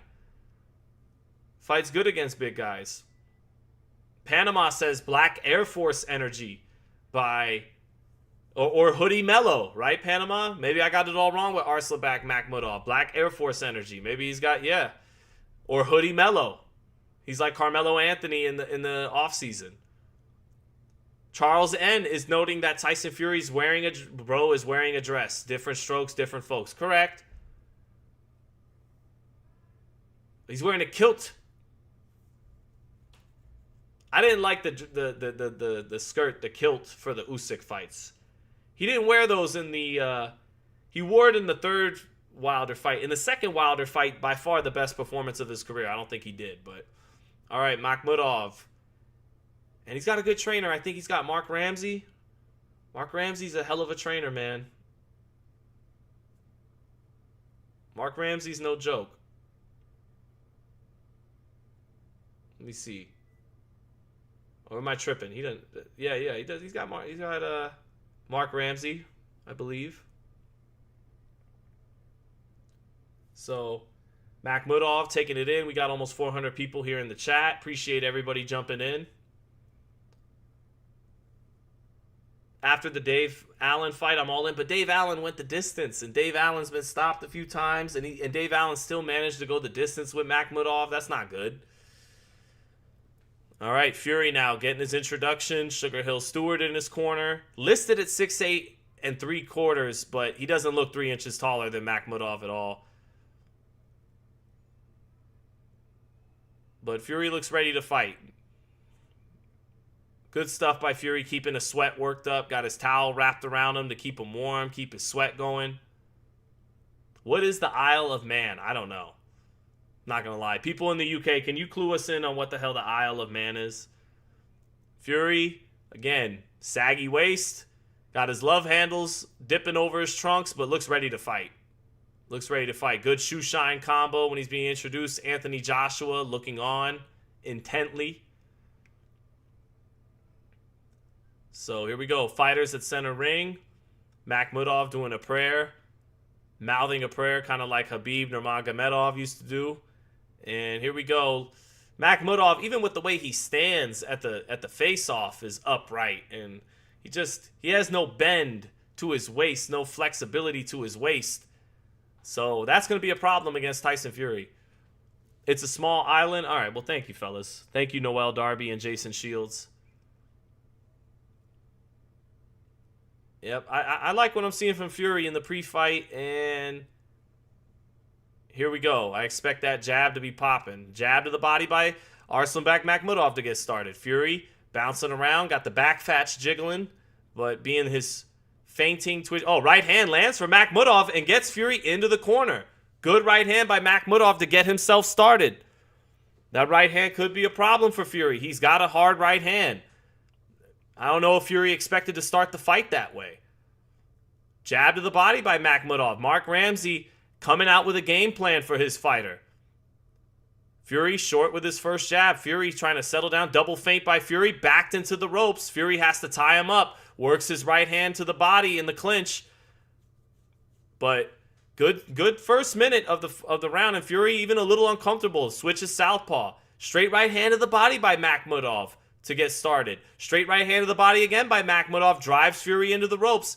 Good game plan, you could tell, right out the gate by Mark Ramsey. Touch that big target, that body of Tyson Fury, and eventually look to bring the right hand up top. So, good first minute of the fight for the underdog, Arslanbek Makhmudov. Fury trying to walk him into a left uppercut, but Fury not keeping the fight in the center of the ring. He's getting bullied to the ropes early on and having to tie up. Already had to switch southpaw early on. Fury looking a little uncomfortable in this first round. Fury feints with the jab, double right hand to the body by Makhmudov, but he eats a left uppercut coming inside and drives Fury to the ropes again. Makhmudov can't do that. He doesn't have to reach 2 or 3 times there. It's working when he stabs the body. He shouldn't get overzealous and off balance early on here. Now Makhmudov keeps his hands at home. Fury steps over with a jab, switches back orthodox. Fury steps over to his right in the center of the ring, twitching with his feints a little bit. Makhmudov drives him to the ropes again. Fury working the right hand of the body in the clinch, getting driven to the ropes by the midsection targeting of Arslanbek Makhmudov. Referee telling Makhmudov keep his head up. Back in the center of the ring now. Fury double feint and shoots the jab, but Makhmudov keeping his hands up, staying defensively responsible enough to catch. Jab to the body by Makhmudov. Center of the ring, Makhmudov comes over the top with a right hand again, makes Fury uncomfortable, and Fury tries to walk him into a right hand, but without his legs underneath him. Backing straight up into the ropes again. 30 seconds left in the round. Fury has caught him a few times coming in, but I like Makhmudov in this round better. Drives Fury to the ropes again. Fury, uncomfortable by the strength and the aggressiveness of Makhmudov early. Makhmudov targeting the body a lot, and it's making Fury back up in straight lines. Fury doubles up his jab back in the center of the ring. Left hand low. Feints it, comes forward behind it, and that's it. I give that round to Makhmudov. I don't think Fury controlled the center of the ring. I think Makhmudov made him uncomfortable with a right hand over the top early, and I think he drove him to the ropes by targeting the body. So I got a 10-9 to Makhmudov. Now Makhmudov, though, a few times they're flailing in, trying to cut that distance. And I think being a little bit more patient in spots could work for him, but he's up 10-9. Fury not looking good early. Fury not looking comfortable. He's got a little cut or a nick under his right eye already. Let's see what it was. It was a right hand right over the top, and it forced Fury into the ropes, into the corner. Yep, right hand right over the top. And that was about in the first 15 seconds of the fight. And the corner of Fury was concerned right away. So here we go, round 2. And Fury is definitely past his best. We knew that heading in, and we have more evidence of it early on in this fight. Another right hand lands for Makhmudov. I like the jab to the body by Makhmudov. I like the... Oh, now Fury snipes in his first right hand, but Makhmudov is willing to trade with him and drives him to the ropes. Fury used a little touch left hook to shoot in a right hand, and it did split the high guard, but Makhmudov punched with him right after that and got him into the ropes. Now a jab lands for Fury. Fury near the ropes again. Makhmudov punching in combination. Kind of sloppy shots over the top, but enough to make Fury retreat into the corner and have to cover up and hold again. Fury in the center of the ring lands his jab off the feint. Fury stepping out to his right. Straight right hand to the body by Makhmudov. He forces Fury back, misses some shots up top, but that was a good straight right hand to the body. Now a good up jab by Tyson Fury. Fury trying to settle down, get those feints working. Good up jab again by Tyson Fury. Fury picks the hands up a little bit, and Makhmudov jabs to the body. Makhmudov off balance, reaching with a right hand to the body. Fury ties him up and works his left hand in the clinch to Makhmudov's body. Now he works a little right hand to the clinch. And they wrestle on the inside. Referee warns Makhmudov for something. Minute 40 left in the round. Good jab by Fury. Fury finding some success with his up jab off his feints. And that's something he's always got. Up jab by Fury again. Makhmudov returns fire with his jab. Fury getting a little twitchier. Leaving that left hand low. Trying to get that Larry Holmes jab going. Now a right hand lands for Fury. And he makes Arslanbek kind of flail forward and not land anything there. He touched him with a right hand, swept that right hand on the top of Makhmudov's head now. Now a jab to the body by Fury. Makhmudov tries to time him with his own jab up top. Makhmudov just off with a right hand over the top, but Fury doesn't go straight into the ropes this time. He keeps it in the center of the ring. Double jab, right hand by Fury. Back comes Makhmudov with a right hand. Fury switches southpaw, sweeps in a nice little short left hand to the body. Better work by Fury now as the second round progresses. Nice right hand by Fury off the left hook with some distance between the two of them. Now Fury looking better. Fury cocking that left hand at his waist. 1-2 by Fury. Split in the high guard. Good stuff by Fury there. Fury shuffling over to his right in the center of the ring. Makhmudov misses wild with a right hand. Fury turns him now, gets him in the corner, sweeps a right hand to the body, but Fury not able to capitalize off that fully. But Fury is now settling himself down, looking better. Little bit of a check left hook by Fury. Oh, a nice right hand out of the southpaw stance by Fury off the left uppercut. I don't think Makhmudov liked that. Fury getting his respect now. Makes Makhmudov back off for the first time in the fight. And that's a round for Fury. Makhmudov doesn't have the best chin. That was a nice switch by Fury. Left uppercut and a sharp right hook off of that. So Fury shaking off some of the rust there and closing that round strong. 19-19, 1 round apiece. So that was good stuff by Fury. Fury, too, began to just take a step out of range and make him fall short and not get pushed all the way to the ropes again like he was earlier in the fight. Definitely a Fury round. I don't think Makhmudov liked that right hook off the left uppercut early on. And Mark Ramsey has to be telling his guy to stay with the game plan. Don't just start getting off balance and don't come undone. That was a left hook that landed by Makhmudov in one of those sequences too. But Fury with the 4-3 out of the southpaw stance. Left uppercut, right hook. That was the best shot of the round. Round 3 here. Fury starting off orthodox, not with that left hand at his waist. Picking it up a little bit. Fury feigning. Nice jab by Fury. Double jab by Makhmudov. Fury shuffles out of range. Resets his distance. Now he drops that lead hand low and goes back to that beautiful up jab Fury's got. Makhmudov, jab to the body. He can't get away from that. Nice stab to the body by Fury off the up jab. Fury with another up jab. Switches southpaw in the center of the ring. Jab, sweeping left hand. Back on his jab. Switches back orthodox. Fury beginning to look like himself now in the last 4 minutes of the fight. Fury, nice switch. Back to the up jab out of the southpaw stance. The up jab starting to become money.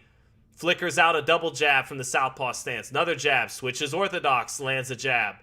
Jab by Fury. Another jab by Fury. The jab controlling Makhmudov. Makhmudov gets Fury to the ropes again with one of those bull rushes, but Fury ducks underneath whatever he needs to. Back in the center of the ring. Fury, left hand cocked at below his waist. Nice body shot by Fury. Makhmudov took a step inside to try to smother the jab, and Fury knifed in a couple of short body shots. Good work by Fury there. Nice 1-2 by Fury off the feint, off the up jab, in the orthodox stance. Makhmudov getting countered, coming in a little bit now. Fury controlling him in the clinch better now along the ropes. Takes a step out and turns him back in the center of the ring. Referee separates him. Southpaw stance by Fury. Makhmudov ties him up again, but Fury working the body in these clinches. Maybe taking something out of the big man. Fury better positioning in the clinches now, getting the better of it. Little over a minute left in the round. Fury feints, shoots that up jab. That's his money shot. Feint, orthodox, slips a right hand, ties Makhmudov off, pounds him with a short right hand to the body, hits him with a left hook up top in the clinch. Another left hook up top, another left hook up top. Left hook to the body, getting his Benavidez yard in a little bit there. Working those left hooks in the clinch. 45 seconds left in the round. Fury with that feint. Nice sweeping right hand to the body off the up jab by Fury. He's beginning to pelt up and piece up Makhmudov now. Makhmudov, I don't think he's liking some of this work. Nice 1-2 by Fury. The jab landed clean and he smiles at him. That up jab is beautiful right now by Fury. This is what Fury does great, man. Double jab, right hand out of the orthodox stance. Fury, what he does great is that constant feint, up jab from below the hip. It's a thing of beauty. Even at this stage for Fury, it's a thing of beauty when he works that up jab. And he mixed in some real good body shots this round. Some short, sneaky body shots, knowing the right distance between them when to throw it. Fury in control of the fight to close this third round. 2-1 Fury. 29-28 Fury. So, yeah, good stuff by Fury. Interviewing Joshua ringside. But yeah, what Fury still has, and what he even had in the Ngannou fight, what he had at times against Usyk, is that lead hand low, that little shuffle, feint, bop, bop with the up jab, southpaw, same thing, bop, bop. That's Fury's bread and butter. Everything, that's how he controls the fight, and that is where Just from that one look, that one tool, part of his tool set, he is the fighter that resembles a Larry Holmes or a Muhammad Ali the most in today's heavyweight division, is with a beautiful up jab. I think no one did it better than Larry Holmes. I think those are both definitely, greater heavyweights than Tyson Fury, but Fury once upon a time to me was a great heavyweight. I don't think he's great anymore, but he's still showing enough as he's settling down in this fight to be in control right now that we're into the fourth. So the fourth round is starting, and here we go.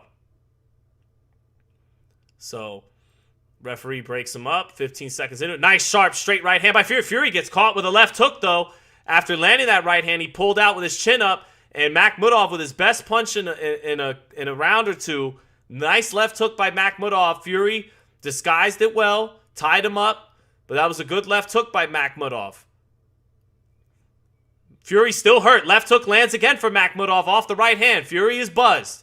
Fury ties Makhmudov off. He didn't see that hook coming, and that's what started this moment for Makhmudov. Fury is still buzzed, and Makhmudov needs to find another shot here. He overshoots the right hand. Fury ties him up, hits him with the right hand of the body in the clinch. But that left hook has gotten Makhmudov some momentum again.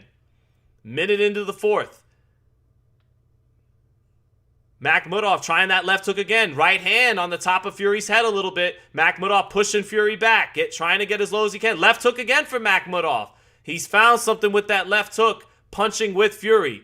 Fury all of a sudden breathing heavy, and that vein on the side of the right side of his head sticking out, which is a little bit of a tell for Fury. Fury back on his feints. Center of the ring. Nice up jab. Double up jab by Fury. Right uppercut misses. Makhmudov trying to time him with a left hook as Fury reaches for that right uppercut. Right hand lands for Makhmudov. Then he badly misses with a left hand. Almost falls into the ropes behind that. Fury headlocks him to slow things down. Minute 15 left in the round. Makhmudov's round so far. Fury stepping over to his right. Up jab. Wipes the sweat off his head. Left hand cock. Feints. Up jab. Touch little right hand of the body. Ties Makhmudov off. Touches him with a left hand in the clinch up top. Touches him with a left hand of the body. Makhmudov, could he find another shot? Beautiful up jab by Fury. Just missed with the right hand, but that up jab lifted Makhmudov's head up. Makhmudov leads with the right hand, pushes Fury to the ropes. Makhmudov, both men breathing heavy, but Fury knows how to fight exhausted and be crafty in there better than Makhmudov. Fury stabilizing himself now. Hooks off the jab. Little slapping left hook off the jab by Fury. Backs Makhmudov off. Makhmudov with his back on the ropes. And Fury leans on him. Makhmudov looking up at the clock. Not a good sign in a round where he's got to press his advantage. Fury has outlanded Makhmudov 44-26 in this fight. Makhmudov badly missing with the right hand. Fury covers up with the right hand and the left hook. Fury, little investments to the body in each and every one of these clinches right now. Little short shots in the clinch. Referee breaks him up. Do the judges give that round to Makhmudov where he wasn't able to sustain after a hot first minute? I'm going to give it to him because he definitely had Fury buzzed in the first minute. So I got it 38-38, but I could see 39-37 Fury because he did touch Makhmudov up with his jab in the second half of that round. Outworked him in the clinches, things like that. But I think the most consequential moment of the round was Makhmudov hurting Fury with a left hook earlier in the round. I gave that round to Makhmudov. I got a 38 apiece. But I still feel like Fury has the tactical advantage in this fight. His up jab is the consistent weapon between both. But here it was. Boom. Big left hook on Fury. So, yeah, definitely a Makhmudov round. That was by far the best shot of the fight. Of the round, excuse me. Yeah, 38-38. Round 5.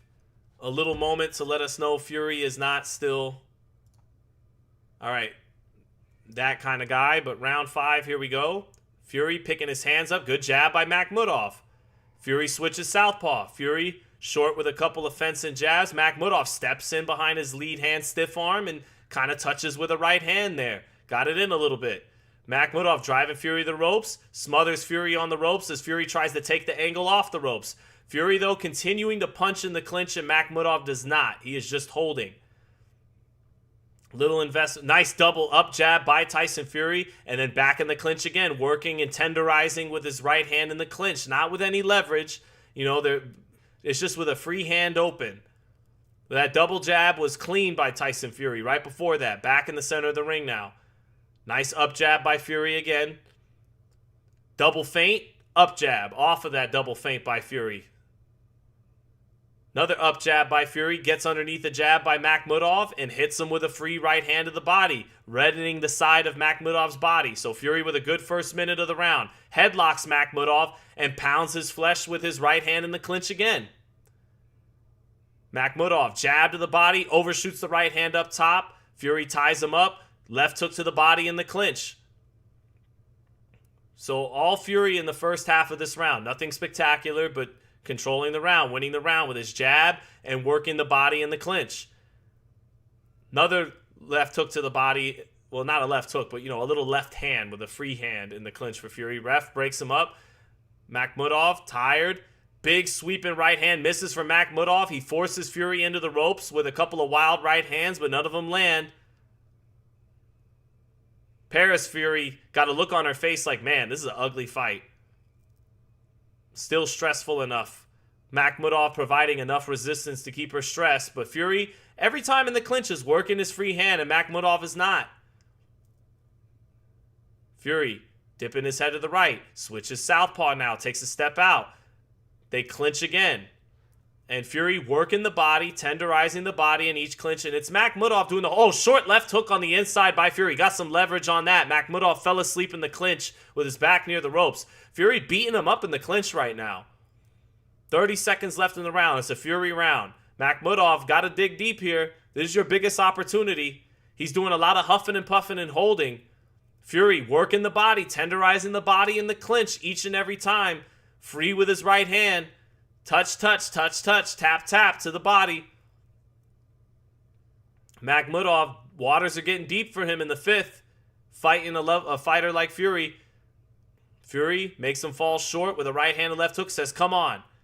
Makhmudov backs out. See, Fury's tired too, but he knows how to fight tired, and Makhmudov not having the same composure and energy when he's tired. So 48-47 Tyson Fury through 5 rounds, 3-2.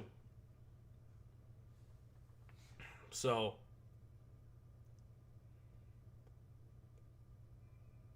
here we go. Yeah, Fury, Fury looking like the Fury that he's been the last couple years. Not the guy he once was. Still crafty, still got a hell of an up jab, still got his feints, but nothing special, Like he would be food for Moses Saitama. Nice short left hook. Arslanbek falling asleep in that clinch there. Like I said, he's not working in those clinches. He's just looking to catch his breath. And Fury is investing with little shots in each and every clinch, and it's accumulating enough. So 48-47 Fury, round 6. Makhmudov back with a jab to the body to start the round. Fury with his up jab. Steps out of range right after that. Jab to the body, parried by Fury. Nice left hook by Fury, measured out with his lead right hand, and then shot a left hook behind it. Didn't land fully clean there, but nice setup by Fury. Nice right uppercut to the body by Fury, off the ropes. Beautiful shot by Fury there, and Makhmudov had to take a deep breath after that. Makhmudov pushing Fury to the ropes, but Fury slippery, making him miss everything. Takes a little jog across the ring, back to the center. Nice up jab with the orthodox stance by Fury. Up jab to the body by Fury with enough reflexes to make Makhmudov miss his jab up top, trying to time Fury when Fury jabbed to the body. Fury puts that lead hand out there, picks it up, has to go straight back into the ropes, turns Makhmudov, gets a little left hook to the body, and Makhmudov is touching gloves, looking at the ref sometimes when he got turned right there. Makhmudov's got to dig deeper here. He's still in this fight, but Fury wants it more. And that, I can hear Andre Ward in the back of my head saying, that's a problem. This is your big opportunity. You haven't made the money and done the things Fury has. Fury's tired too, but Fury's still feigning, still moving on his toes, still letting his jab go consistently, still turning you. And Makhmudov at times his body language isn't great. Up jab by Fury. Switches back. Right hand lands for Makhmudov, but not with the steam on it. Having to reach with it as Fury goes back. Fury working his right hand free in the clinch, and Makhmudov has to be warned for clinching at this point now. It has become excessive with him.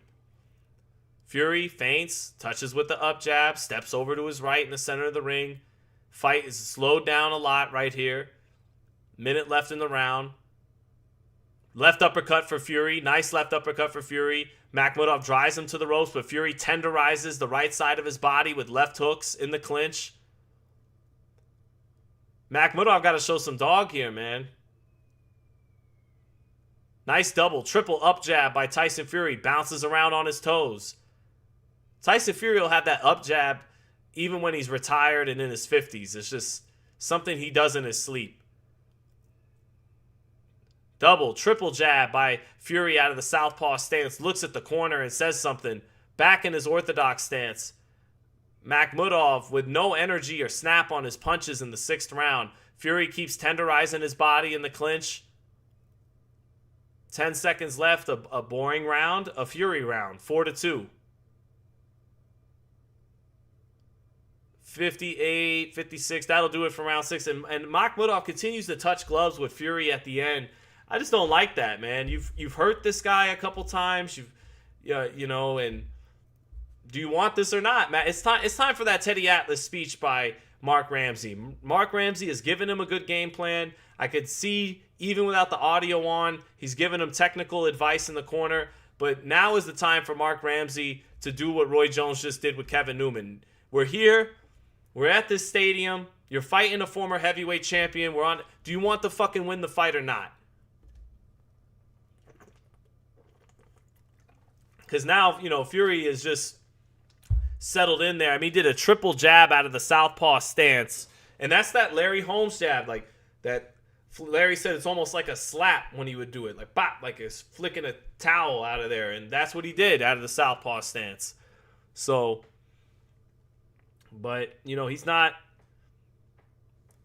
It's time. Hey, man, if anything, punch yourself out, Easier said than done, obviously. I know this. But we're talking about top level heavyweight boxing. You got this is your shot, Makhmudov. So 38 jabs landed for Fury to just 11 for Makhmudov. Round 7, second half of the fight here. Does Makhmudov have a couple spurts left in him to make it interesting? Makhmudov gets Fury to the ropes. Right before he gets him to the corner, Fury did knife in a nice sweeping right hand to the body in between their work. Makhmudov touching gloves with Fury again. And that's not going to get it done, man. Up jab by Fury. Netflix has it 59-56 for Fury. I have it 58-56, so essentially the same scorecard as David Haye. Someone tell David Haye that nobody actually scores even rounds, please. So, minute into the 7th, fight is slowed down. Makhmudov not providing the same resistance. Right uppercut by Fury off the jab, but now Fury reaching with that right uppercut, eats a sweeping right hand by Makhmudov. Big right hand by Makhmudov, and that drives Fury into the ropes. That was a good right hand by Makhmudov. Just when Fury thinks he's got him, Makhmudov comes alive with a right hand right there, halfway through the 7th. Makhmudov getting low again. Fury bouncing around, feigning. Makhmudov bending his waist a little bit more, trying to set up a level change and shoot a right hand over the top. There it is. Fury, though, dips his head underneath and throws a couple of right uppercuts to the body with his free hand in the clinch. Double left hook by Fury. Nice left hook to the body out of the clinch. Switches southpaw. Makhmudov backing off. Makhmudov tries to set a trap for a left hook right there. Fury doesn't really take it there. Makhmudov ties Fury up, turns him into the corner. Minute left in the round. It's a winnable round for Makhmudov, but he's got to close this minute strong. Nice up jab by Fury. Throws a little slapping hook off of it. 1-2 by Makhmudov and a hard left hook, but they all miss. Fury gets his head out of dodge and ties him up. Keeps pounding away with that right hand to the body in the clinch. Referee breaks him up. 30 seconds left in the round. I got Fury perhaps ahead in this round, but it's not out of the question you give it to Makhmudov. He did land the hardest punch of the round. But outside of that, getting outworked. And again, these little body shots in the clinch, it shows no effort by Makhmudov. It shows effort by Fury and consistency. Makhmudov just tries to tighten up with Fury on the inside. Tries to let go of a left hook. Fury pins him on the ropes. Double, triple jab by Fury. Makhmudov just kind of recedes into the ropes, doesn't do anything, and that'll do it for the 7th. I give that round to Fury. I think Makhmudov landed a hard shot, a hard left hook after eating a right uppercut, and then he came over the top with a good right hand. But outside of that, more of a Fury consistent round. I'm not mad if you give it to Makhmudov, though. It was a close round. Makhmudov had a couple moments there.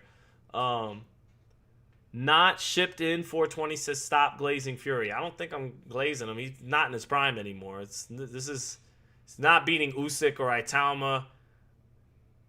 Nothing like that. Yeah, there was a left hook counter by Makhmudov and a right hand over the top as he ate a right uppercut by Fury. So Fury measures with the lead hand, right uppercut, but then he eats a left hook right out of it, and then a right hand over the top. And then I think that was a close round. That was like our first swing round. So either 68-65 or 67-66 Fury. But I either one. All right, Makhmudov starts with a right hand over the top of Fury's jab. Touches Fury with that right hand a little bit. Not full power on it. Fury feigning, shoots the up jab. Makhmudov gets him in the corner, measures him with the jab to the body, but Fury ties him up. Referee breaks him up. Someone's got to get warned for clinching at some point, but nice right hand by Fury off a left hook, pushing Arslanbek back, shortening up his shots a little bit. Measure him with a jab and then short left hook, short right hand behind it. That was a good two-piece by Fury. Nice jab by Fury. Not that time, not the up jab. Keeping his hands picked up. 45 seconds into the round.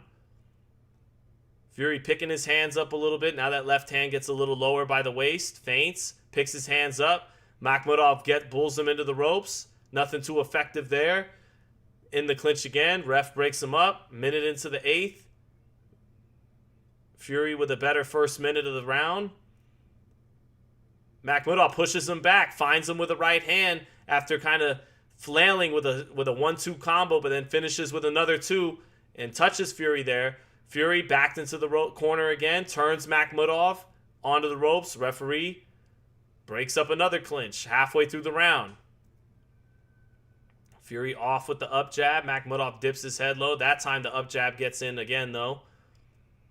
Fury shooting the jab, measuring. Right uppercut by Fury. Off that measure. Short left hook by Makhmudov in return again. Good left hook by Makhmudov and kept his hands up to block. Another left hook by Makhmudov, that time on the inside. Makhmudov keeping his gloves up enough, and 2 short left hooks in that sequence got in when Fury thought of hitting him with an uppercut. Double jab by Fury, right hand. Makhmudov gets underneath it. Minute left in the 8th. Close round now. After those 2 left hooks by Makhmudov. Touch left jab by Fury. Another nice short little left hook by Fury. Almost a slapping left hook. Turns Makhmudov. Hits him with a sweeping right hand. Double jab. Oh, they trade right hands, and I think Makhmudov got the better of that. Fury turned him in the corner and kind of threw a half-hearted right hand, and Makhmudov sat down on his right hand, and I think he got the better of it, but Fury's got a good poker face. Oh, they trade the right uppercut, left hook exchange again. Makhmudov with the left hook, Fury with the right uppercut. Fury taking some chances here. In the southpaw stance, backs Makhmudov onto the ropes. Makhmudov has to continue to punch with Fury. I think Makhmudov's landed the harder shots this round, but Fury still controls a little bit with the up jab. This is another kind of close round. I think Makhmudov landed the harder shots this round. But his body language isn't great. Fury knows how to keep feigning, keep twitching, keep flicking out his jab in the down moments. But Makhmudov still punching with him and causing a little bit of problems with that left hook timing at times when Fury tries to work his uppercut in. That was a close round. The last 2 rounds have been close. So I could see it anyway from 76-76 even to 78-74 Fury. That was a short left hook by Fury with Makhmudov coming in. Let's see what else we get on the slow-mo. Yeah, they're showing that check left hook by Fury as he walked back into the corner. And that right uppercut by Fury. I'm going to call it, I got Fury ahead. Yeah, that right uppercut by Fury looks like that left hook didn't actually get in on the slow-mo there. 77-75 Fury or 78-74 Fury. I have Fury ahead. I wouldn't call this fight quite even.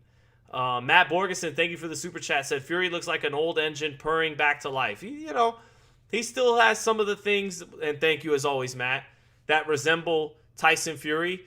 He's still got some slickness, still got that beautiful up jab, but it's just, overall, it's just not the guy he once was, and I don't think he ever will be again. But he still shows you why in his prime he was a bad boy.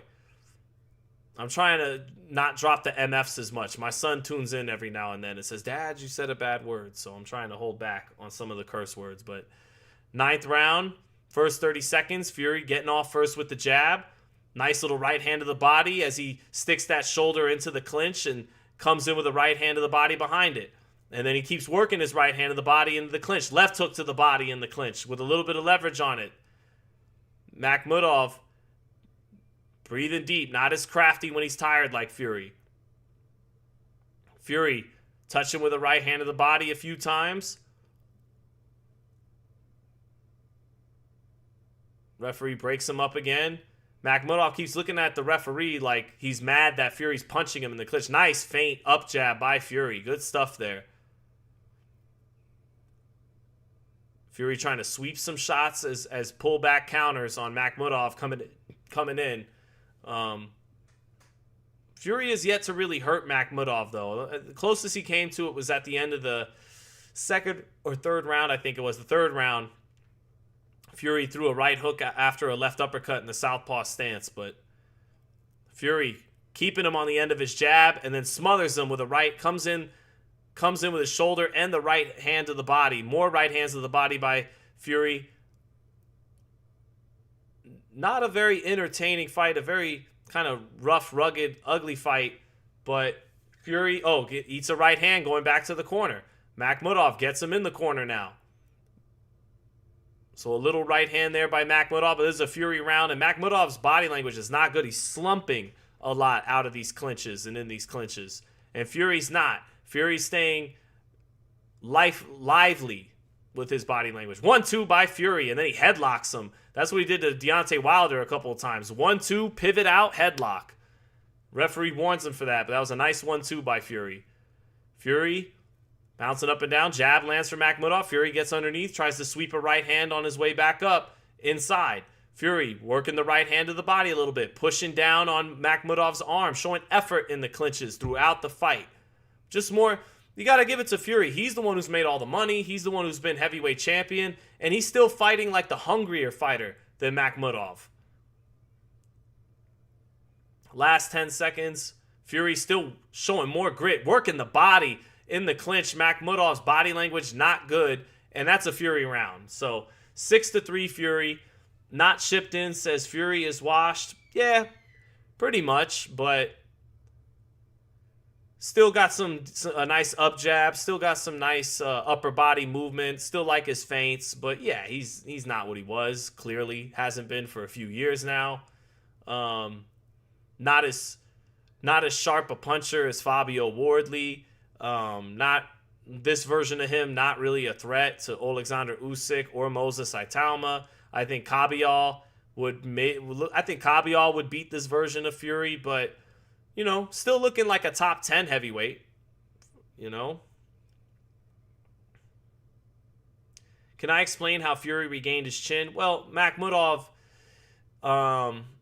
isn't catching him with quick punches. He caught him with Fury did take a good left hook a few times, so he's taken a few shots. I wouldn't say he's fully regained his chin. I think he could still be had. He could still be knocked out, but Fury's never been stopped, so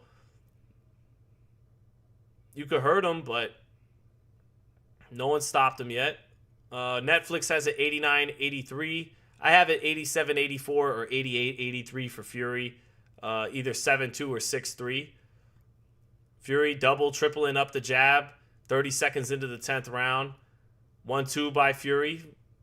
Makhmudov smothers it. But so far, like another C plus performance for Tyson Fury. If you want to grade him on a curve for expectations, maybe a B minus, C plus. Little short left uppercut in the clinch by Fury. Fury just beating up Makhmudov in the clinch, and now he's starting to look 6'8" against 6'5" at times in the clinch. Nice right uppercut by Fury off the jab. Fury, good effort by Fury. It's an ugly fight. It's a lot of punches being landed with a free hand in the clinch, stuff like that. But Fury is just having a lot more effort than the younger fighter. And I give him some credit for that. So,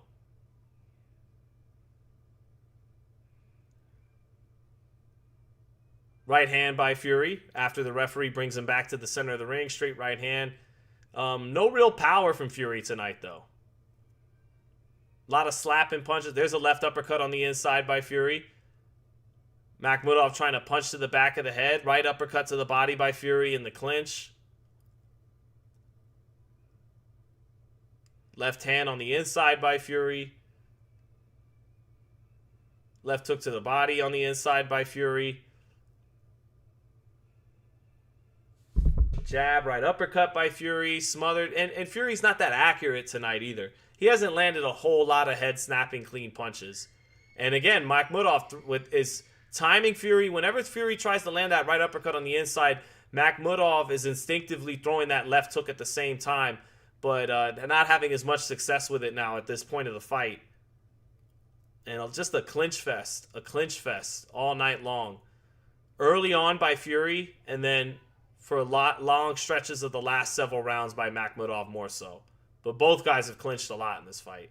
Up jab by Fury. Right uppercut as he takes a step back. Turns Makhmudov on the ropes. Sloppy work by both fighters. And really, this is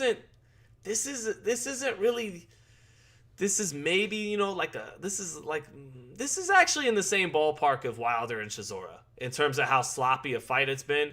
It's just that Wilder's power was able to actually produce some knockdowns and produce someone being hurt at some point. Nice short left hand out of the clinch by Fury and a right hook in the southpaw stance. But this is another ugly fight between one guy who's never been that good in Makhmudov in terms of the top 10 level of heavyweight fighting, and Fury who's pretty past it, sloppy. So this is kind of another washed fight, and not even a washed war like Wilder and Chisora was. Fury is still slicker than although Chisora was kind of slick, man, at times getting low. Basically what I'm saying is this really is in the same ballpark as Wilder and Chisora. It's a sloppy fight. It's an ugly fight. Yeah. But I got Fury ahead either 8-2, 7-3. And I do think Makhmudov at this point needs to knock him off his feet in these last 2 rounds. So, yeah, another ugly heavyweight fight in back-to-back weeks. So here we go. 11th round. This fight now winding down. Lots of clinching. Neither guy is generating a whole lot of torque and leverage on their punches. And the fight has devolved into just it's been a clinch fest throughout. But at least Makhmudov in the first half of the fight landed some big shots here and there in the middle of all of Fury's consistent work to keep things a little interesting. But yeah, now it's just, the up jabs by Fury. Fury working him in the clinches. Fury tries to turn on a left hook to the body, slapping with a southpaw right jab, touches with a couple of slapping body shots. Left hook to the body on the inside by Fury. Makhmudov just not doing shit on the inside. 2 body shots by Fury again. Fury working the body, but not with anything menacing. There's a 1-2 by Fury. 2 minutes left in the 11th round, but no power by Fury tonight. And that's how he looked in the Ngannou fight too. So What happened in the Frazier-Clark fight? Yeah, Frazier-Clark, he won his fight. Richard Riakporhe won his fight by stoppage. Minute and a half left in the round. Ugly fight. No moments that have brought the crowd to their feet. Makhmudov had a couple of moments in the first half of the fight, but has deteriorated, hasn't worked in the clinches, has gotten only sloppier and listless. Not good body language. Fury just outworking him right now, touching him to the body, and I do mean touching. Now Fury, southpaw, slapping with a few jabs. Little over a minute left in the round. Fury switches back. Right uppercut by Fury. Makhmudov clinches right after that. Makhmudov's face, not that bad, despite Fury pelting him. And pelting is the right word, not nailing him. There's a nice up jab by Fury. But yeah, this is ugly stuff, especially in the second half of the fight. The fight has devolved more and more. Makhmudov is looking up at the clock. He's been looking up at the clock since the fourth round. Right uppercut by Fury off a step back. You know, Fury still got some of his bounce. Still got his up jab, but nice right uppercut to the body by Fury, pulling back. Left hook to the body by Fury. There's a left uppercut by Fury. Fury putting together a nice combination there, and I don't think Makhmudov liked it. 15 seconds left in the round. Fury was touching the body up nice and cleaned up. Nice left uppercut again by Fury. Smothers Makhmudov on the ropes, but where is the power by Fury? These uppercuts, they're not getting it done. They're not taking the legs away from Makhmudov. He landed some good uppercuts at the end of that round, and finally the crowd claps a little bit because Fury landed some sharp uppercuts down the stretch of the round after touching the body. But hey, Netflix, if you already got Netflix, the fight is free, right? Well, you're getting what you pay for. So, look, maybe Joshua is the freshest of the OG trio of Wilder, Fury, and Joshua, but let's all say his name together. Moses Itauma. It's time for Moses Itauma to take over the division, man. Moses needs to fight Kabiel or the winner of Wardley Dubois, which I favor Wardley, and he needs to fight one of those guys, and then we got to see Usyk Itauma. So, because all this Fury, Joshua, Wilder, round robin stuff, okay, so to give Fury credit, Makhmudov is swelling around his left eye a little bit. He's got blood coming from his nose. That might have been after that latest barrage of uppercuts. They hug at the end of the round. I don't know what you two are hugging for. You've hugged plenty throughout the night. Right up, I'm just talking shit. But right uppercut by Fury to start the round. Right uppercut to the body. Another right hand to the body. Crashing right hand by Makhmudov. Fury rolls some of the steam off of it, and they clinch some more. That's what I mean. You have hugged plenty tonight. So, jab, right hand by Fury. Right hand off the mark. Fury working the body in the clinch like he has all night. Right hand to the body by Fury in the clinch again. Referee breaks him up. Makhmudov, this is the last round anyone's really gonna, see you. Let it go. Let it go. Whatever you've got, let it go. You got 2 minutes left. Let something go. Chuck a right hand from the heavens. Throw a few Hail Marys. 2 minutes left. I know it's tough in a 12-round heavyweight fight. 260-pound man leaning on you all night. You're leaning on him. I'm sitting here chilling. But for what it's worth, Makhmudov, chuck some Hail Marys. Nice left hook to the body on the inside by Fury. Another left hook to the body on the inside by Fury. Right uppercut. Still having enough reflexes here and there to get out of the way of whatever Makhmudov's got. But Makhmudov's been exhausted for rounds now, and it's just held and held and held. So, minute 20 left in the fight. Fury feigns with the 1-2. Makhmudov, he may not even have the energy to generate those Hail Mary attempts at this point. Lot of clinching down the stretch. Fury with the up jab. Nice right uppercut by Fury.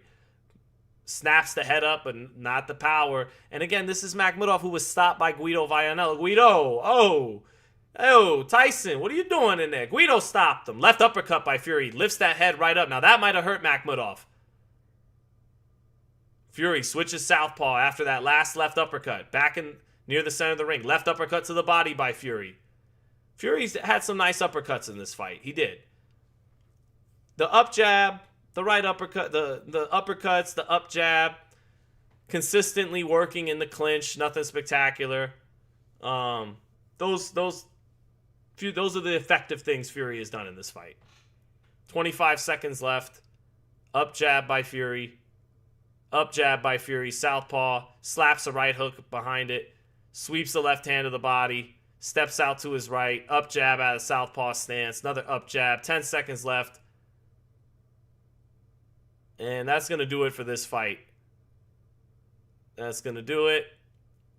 Nothing worth calling there. All right, and that does it. I scored this fight 9-3 or 10-2 Fury.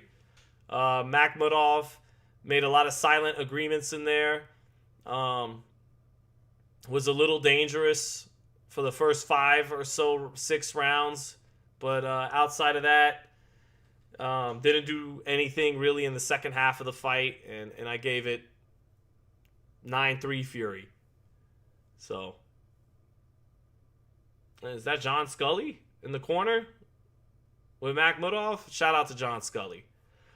John must work consistently with Mark Ramsey. So, Mark Ramsey, I feel like, did his job. But his fighter had to, come with better cardio, bite down more. Fury, like Emmanuel Stewart would always talk about, knows how to fight exhausted. And that's what he did. He was huffing and puffing just like he was in the same round, the 4th round, but he did what he had to do. I'm going off the top here. I'd have to watch tape, but I think I'd favor Joshua. Even as Joshua doesn't have a good chin these days, relatively speaking. I don't know if Fury has the power to take advantage of that problem. So I think Joshua is the favorite over Fury right now, and Wilder. I think he keeps himself in much better shape than Fury does. And I just don't think he's... Look, again, sorry, Wilder fans. I'm going to have to use the word. I don't think he's as shot as Wilder. I think he's faded past his prime and does get the yips in there. I think psychologically, Wilder's more of a warrior than Anthony Joshua. I mean, all these guys are warriors, don't get me wrong. But I think Wilder is more of the I'll die in that ring kind of guy, for sure. But, Joshua's no punk, obviously. But I think Joshua... Fury doesn't have enough power these days, it looks like, to make AJ's punch resistance pay. And AJ can still punch. But the problem is, Fury is still more flexible and fluid than Joshua. He always will be. But if Makhmudov was able to catch him with some shots, then I don't see why AJ can't either. But I would favor AJ over Fury and Wilder. And I think Fury at his prime beats AJ. I think a prime AJ against a prime Fury, I would give the edge to Fury. And I think a prime Wilder might have not... Someone would have got concussed in a prime Wilder-Joshua fight. I think Joshua was definitely the better technician and more fundamentally sound than Wilder. I don't think there's really any debate about that. But Wilder was rangier with his right hand than Joshua, and has more of that warrior, I will die in the ring kind of mentality than Anthony Joshua. Joshua is more technically sound, more of a two-fisted bomber, could knock you out with either hand, whereas Wilder, it's the right hand. But Wilder was rangier. He was longer and could cover more ground back when he could actually generate that torque on his right hand, which isn't there anymore. So,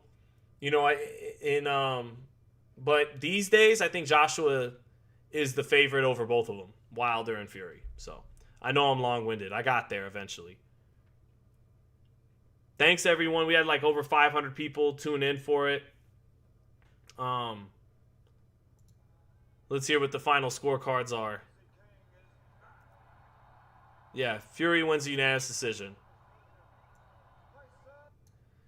Yeah, Tyson Fury and Michael Buffer saying the Gypsy King is back, but not really. Sean's acting like the Jake Paul was a real fight. Last time we saw AJ in a real fight, he got splattered. Yeah, by a young, hungry, in his prime heavyweight in Daniel Dubois. So something that Deontay Wilder and Tyson Fury are not any longer, a prime heavyweight. You're acting like he got splatted by a badly fated or shot guy. He got sparked by a dude who had momentum and was in his prime and young. So yeah, that fight pretty much sucked. At least Wilder Chisora was fun to most people. I could be a cynic, as you guys know. So I harped more on the fact of it. I called it a washed war. I called it that before that, and that's what it was. This was just kind of washed, not the war part. But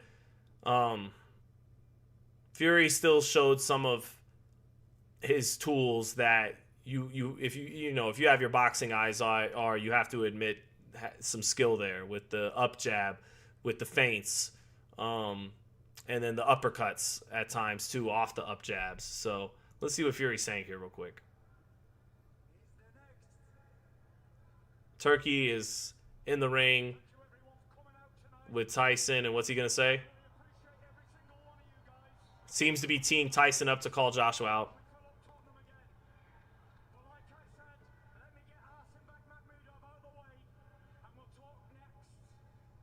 Fury said, "We'll talk next. I want to give you the fight you've all been waiting for." And he says, "I want you, AJ." AJ's nodding his head, saying, "All right." So they'll do it.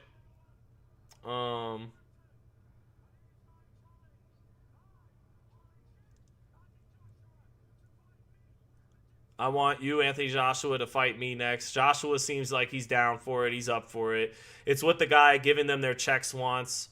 So perhaps it will be Fury Joshua instead of Wilder and Joshua. But hey, we might still get a badly fated Wilder Joshua well past its due date, because Joshua might win this fight, and I favor him too next.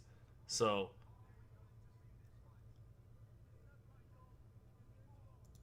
all right, cool. So you're going to get Fury versus Joshua with neither one in their prime anymore, but I think Joshua is the favorite to win that fight. So, there you go.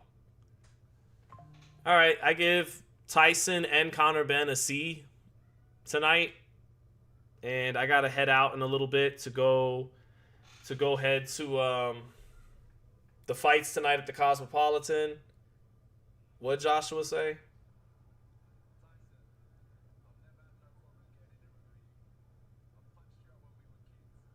He said, "Tyson, I've never had a problem getting in there with you. I punched you out when we were kids."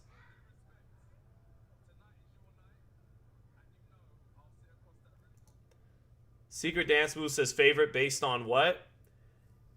He still generates snap with his punches. He's a much better puncher than Tyson Fury. Fury was never a true puncher, but his power doesn't look good these days. And AJ can still crack. And AJ keeps himself in shape better in between fights than Fury.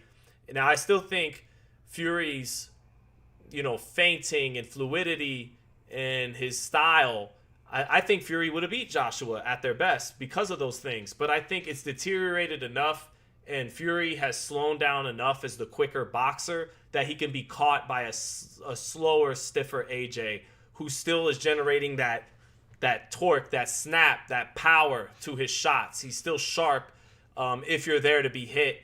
And I think Fury is more there to be hit these days, obviously, than he used to be. So I think that Fury doesn't have the power. He isn't showing right now the power to stop Joshua in over 12 rounds. If he's getting hit with some left hooks by Fury-Makhmudov, I think he gets caught eventually by Joshua. And I think Joshua is actually an all-time great puncher in the heavyweight division, and he could do it with either hand. So I think Joshua still has his power. I still think he has the snap to his power, and I still think Fury's style will give him fits, but I think Fury slowed down enough and taken enough punishment. And I know Joshua's taking punishment too, that I think Joshua can catch him and hurt him. So I give the edge to Joshua. But I got a couple super chats to get to. From Jim the Boxing Life, and then from my guy Chikian. Thank you, fellas. So Jim the Boxing Life, De La Hoya has some fantasy matchups for me. These are always fun. De La Hoya versus Hearns at 147. Hearns. De La Hoya, it'd be interesting to see if he could find Hearns with a left hook at some point, test that chin of Hearns, but Hearns was the only guys beating Hearns at 147 were the two Sugar Rays, Leonard and Robinson. I think outside of that, Hearns beats every guy at 147 ever. That's just me. And if it was a 12-round fight, he would have beat Leonard. So Hearns. Hearns beats De La Hoya. De La Hoya meets his match in the battle of the jab. De La Hoya's jab is one of the all-time jabs. He would have met his match in that regard. And Hearns is even longer than him and even faster than him. He would meet his match in speed and in jab, and then Hearns is does some of the things Oscar does well better than him and at longer distance than him. So Hearns. And then Pacquiao versus Chavez at 135. I'm going Pacquiao. Too much speed for Julio Cesar Chavez. To put it simply, I think Pacquiao. And yeah, Chavez, some of those body shots could give Pacquiao problems, and the educated I just think too much speed by Manny Pacquiao. Respect to Chavez. Santa Cruz versus Navarrete at 126. Navarrete. Santa Cruz isn't a puncher like Navarrete is. And Navarrete, the volume isn't going to break down Navarrete. Santa Cruz gets hit, and Navarrete hits very hard. He would bust him up with uppercuts and is more offensively dynamic, and he gives better angles in the center of the ring with what he does. He's more unpredictable. Santa Cruz is very predictable. By contrast, Santa Cruz is a good fighter. Navarrete beats him. Inoue versus Nassim Hamed at 122. Well, it's not really fair to Hamed because he never fought at 122. Inoue's a better fighter than Hamed. I'm taking Inoue with them both at their best, although again Hamed never fought at 122 in the championship level. Hamed can knock anybody out, and Inoue does leave his chin up, so it's possible Hamed could have knocked him out. And Hamed is very unpredictable and extremely awkward, but I mean, that's a very interesting, exciting ass fight. But I would say Inoue is just better than him. But just because you're better than him doesn't mean you won't get caught. But Inoue, I'm gonna go with Inoue. And then Triple G versus Julian Jackson, very interesting, man. I think, that's an interesting fight. I think Julian Jackson is faster than Triple G. He could catch Triple G coming in. I'm gonna give the edge to Triple G. I'm tempted to pick Julian Jackson, go with that 80s flavor when I think boxing was a tougher era back then. The Hawk is as great a puncher pound for pound in the history of the sport, but he didn't take a punch as good as Triple G, and Triple G had a hell of a chin, had a great jab, and Triple G didn't really get to fight the very best fighters on his resume until he was well into his 30s. So I'm talking prime Triple G. I mean, it's anybody. Julian Jackson could knock out anybody if he lands clean. I'm going to go with Triple G, though. I don't think Jackson's chin was as good as Triple G. I'll give the edge to Triple G, even though I love Julian Jackson. And then Virgil Ortiz versus Terry Norris. I'm going to go with... Terry Norris didn't have a good chin. I'm going to go with Terry until Virgil proves himself a little bit more, but Virgil could catch him. Virgil could crack him. I'm going to go with Terry, though. I'm going to go with Terry, but Terry was chinny, and Virgil has the power to knock him out, but I'm going to go with Terry Norris. But Virgil, to me, is elite, and I'm not mad at you if you think that's a battle of two Texas badass fighters at 154. I'm going to give a respect to the OG and have Virgil have to prove a little bit more. I'm going to go with Terry. Terry on his best night, where I could easily see Virgil catching him too. But I got Terry. I'll go Terry Norris. And then Usyk versus Holyfield at heavyweight. I got Holyfield. I think, Usyk has completed boxing. I still think he's the pound for pound king right now and all that. But I'm going to go with Holyfield because I think Holyfield could rip with both hands. I don't think the pace would bother Holyfield like it does other heavyweights. I think Usyk would hit Holyfield a lot, but I think Holyfield could stand up to whatever Usyk has, and I think Holyfield had the speed and the volume and the athleticism to really crack Usyk in a way these modern heavyweights haven't. I think it's a great fight over 12 rounds. And but I think Holyfield on his best night, maybe not. Holyfield gets hit a little bit more than Usyk. But he also has a little bit more firepower, I think, than Usyk. I think he's a little bit better puncher than Usyk, although Usyk has been sitting down on some nasty left hands in the two fights with Fury, and when he knocked out Dubois, he was hitting. So I'm going to go with Holyfield, though. I think Holyfield is able to catch Usyk through the center, and he's not going to bite on the feints as much as those big guys are and get as worn out by those feints that Usyk does to wear guys down over 12. And you look at how Fury and Joshua were able to nail Usyk down the middle, down the pipe a few times. I think Holyfield does it more often. I think Holyfield can get to the body more often. And I think, again, he has the speed and the athleticism and the pace to hurt Usyk and crack him with some good shots. I think it's like I think Holyfield hurts him at some point, and I think Holyfield wins a close fight. I got Holyfield. And then lastly, too, from my guy, Chikian Boxing, thank you for the super chat, brother. Always good to see you. Says, Sean, I know it's inevitable that the Muhammad Ali Revival Act will pass, but how do you feel about Oscar going to D.C. to oppose it? Will it matter? I mean, anything's possible. I don't think so. I don't think anything's going to stop it. I think it's been in the bag all along. But I do think and wonder that they've met a little bit more resistance to it than they initially thought they would, because I think they expected it to have it passed by their first Zuffa show, and it's still not fully passed.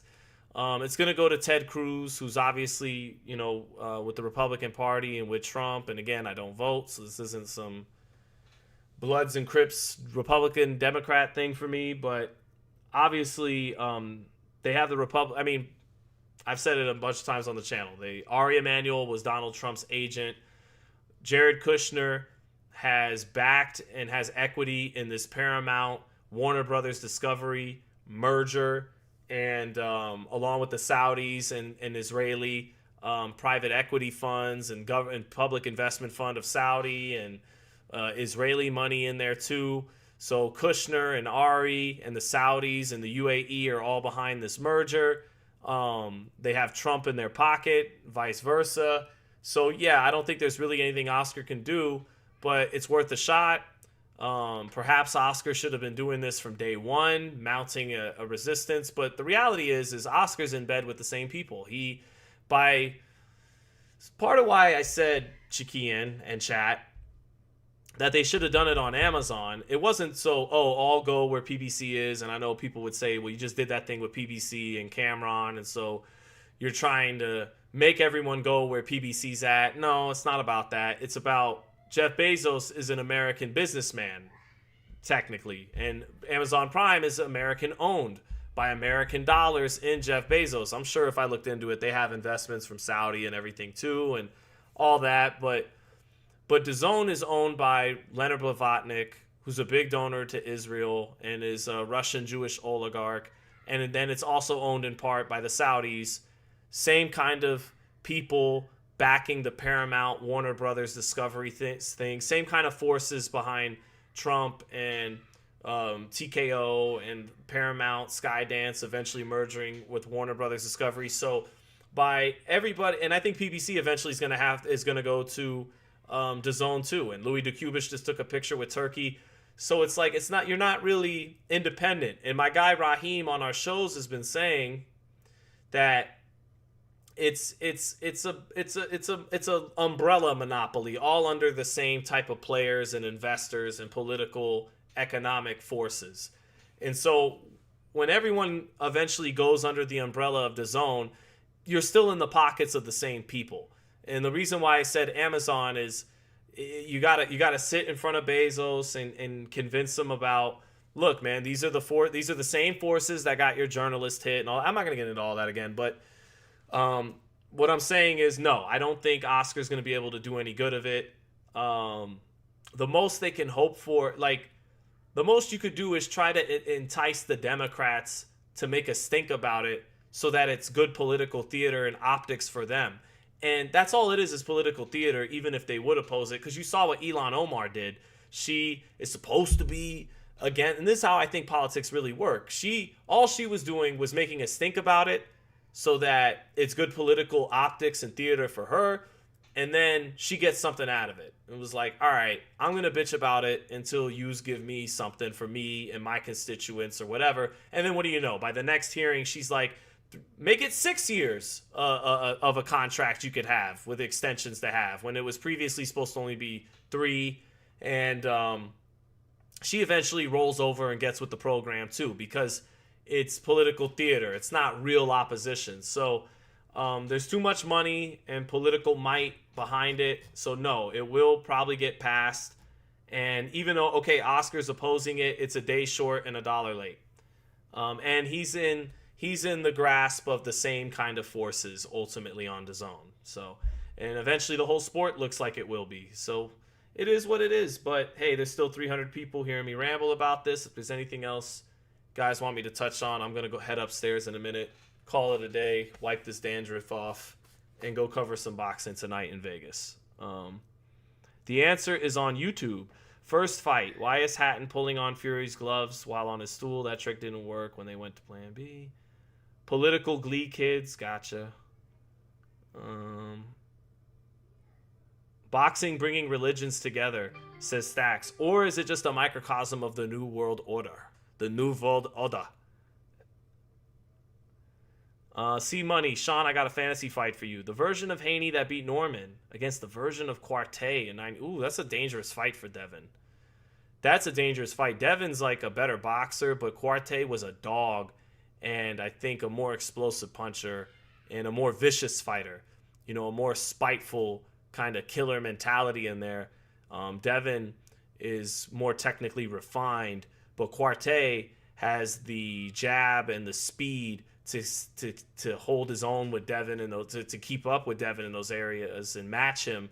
Ultimately, Devin is a more refined boxer than Quartey, but Quartey was a more explosive fighter in a more dangerous mentality kind of fighter. So that's a tough one. I would have to like really watch them for an hour back to back and like hypothetically really go there. That's the best answer I could give you off top, C Money, is it's a really good fight because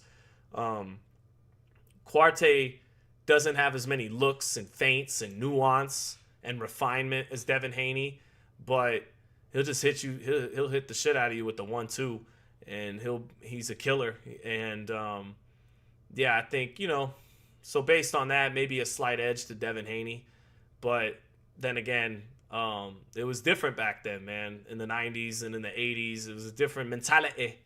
And Quartey was explosive too, so it's not like Devin's this better athlete than him. But Quartey basically fought out of a high. But then again, you know, I'm in my mind's eye, I'm going to Quartey against De La Hoya and Vargas, which was him off of a layoff, and then against Vargas, him at a higher weight class. Like, I would have to watch that, you know, the draw he had with Jose Luis Lopez and like really watch some 96, 97 Ike again. The guy who stopped Vince Phillips after Vince Phillips beat Costa Zoo. Like, Quartey was a problem. So I don't know. No, thank you, Chiquian, for joining in. Broner versus Haney at 135. Haney, because Broner only is going to work in the pocket and Devin's not going to stay there too long. But Broner was really nice at 135. I love Broner at 135. But I just think Broner's offense is only going to come in the pocket, and Devin's not going to stay there long enough. So Broner was stronger than him at 135, though, because that was Broner's real best weight class. Devin, all along, we knew was going to be a 147 one day, and he was just doing what, you know, great fighters do early in their careers, like Oscar did and like Terrence was doing, where you just kind of suck down to a weight when your body can permit it in its 20s, kind of like Xander Zayas is doing at 154 right now. You know, Xander really looks like he's supposed to be a 160 I don't know about his, maybe even a 168 one day. He will be a 168 one day. I just don't know if he'll be as effective because he's going to be fighting taller, bigger guys there. But he's getting down to 54 at an age where you can do that, and that's what champions do at that age. Is they really suck down to a weight that they're not going to be at forever. They're going to move up and grow into their real man strength at a higher weight class. Bud beats Hearns at 147. I don't think so, but he has a chance because it's possible because he has freakishly long arms, and but not as long as Hearns. But I think Hearns beats Bud at 147. I just think Hearns is a cheat code at 47. That's not to take anything away from Crawford. Crawford could, on a given night, compete or maybe even beat, a Sugar Ray Leonard, a Thomas Hearns, a Roberto Duran. But I would favor Leonard and Hearns over Bud. But that's just me. But Crawford could fight with any of those guys. So James Toney, that fight Mike McCallum versus the Canelo that beats Triple G. I got James Toney. But all right, chat. I'm gonna get out of here. Damn, there's still 300 people in here. I feel we're still rocking, huh? But Ace Money said exactly what I think. His arms are long enough. Plus, Bud is more dynamic, better defensively, and the counter-punching while moving. Yeah, but Hearns is still longer than him. And that's a new challenge for Bud that he never faced. And Hearns, I think, is even faster than him. And Hearns, you can't sleep on it, man. He does have... He will bend over and throw a left hook to the body. And his 1-2 combo is like marvelous, is incredible. It's so sharp, it's so fast, it's so powerful. And Bud is going to be outmeasured by a couple inches, something he never had to deal with. So I don't know. I got Hearns, but it's a testament to Crawford that, it's possible he could definitely beat Hearns, but I don't think so. Mog said, let's be honest, Bud could stop Hearns. Could, but I think Hearns could stop him. Hearns could stop anybody at 147. Keyshawn versus Haney. I got Haney right now. Keyshawn is on his way, though. Keyshawn's on his way to the pound-for-pound list. I think he's elite, growing into being elite. But he only has had one fight at 140. He doesn't have the experience Haney has. And between two, really, really, really quality fighters, I think that stuff, it's a game of inches between those two because they're both so good that gives the edge to Haney. But come back to me a year or so from now and might be Keyshawn Davis. I think Davis has things Devin doesn't have. I think he's a little meaner than Devin. I think he's more physical on the inside than Devin, although Devin surprised me with dealing with Brian Norman on the inside in those clinches well. But I think Keyshawn is adept at posting and framing on the inside. And I think Keyshawn, even though Devin's a better puncher, now that he's grown into his body, his man strength at 147, I think Keyshawn's a better puncher. I think Keyshawn's a better body puncher. And I think once he's fully settled into his 147 days, he's going to have a little bit more power than Devin Haney, a little bit more spite. But I think Devin is quicker at maneuvering around the ring because Keyshawn fights with a wide base. I think they both have excellent jabs, but I think Devin, because I think Devin's a little quicker on the draw with his jab, and fighters tell me the reason why one guy can be quicker on the draw, it really comes down to footwork. And I think Keyshawn would have to be the guy coming forward in that fight. And Devin, both guys know how to feint and position and have an excellent jab, but I think Devin, like Tyson Fury tonight, is a little bit more of that up jab, feinting, twitchy, busy, pre-punch motions, and bop, get it off. I think he's a little quicker on the draw with it, but Keyshawn has a hell of a jab too. Right now, I'd favor Haney, but get back to me later, and because I think there's some dimensions to Keyshawn's game that are superior than Devin that he just needs to keep growing into and actually become a welterweight, and it might go his way. So that's how I see it.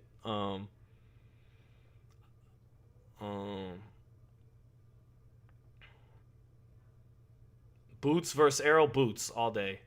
Errol was good, but Errol didn't really move his head, and he was sharp and busy and fundamentally sound, and I think had a great jab and really good body puncher. But I think Boots' talent and speed was on another level a little bit in some areas. So Um, and I think Errol was more of a triples and doubles hitter than a true home run hitter.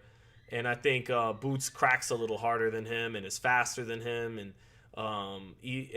would get hit and touched by Errol, but Errol doesn't move his head as much as Boots, even though Boots gets caught with shots too. But Boots moves his head and is slick, so I got Boots. But he still hasn't had the career Errol Spence has had yet, so we'll see.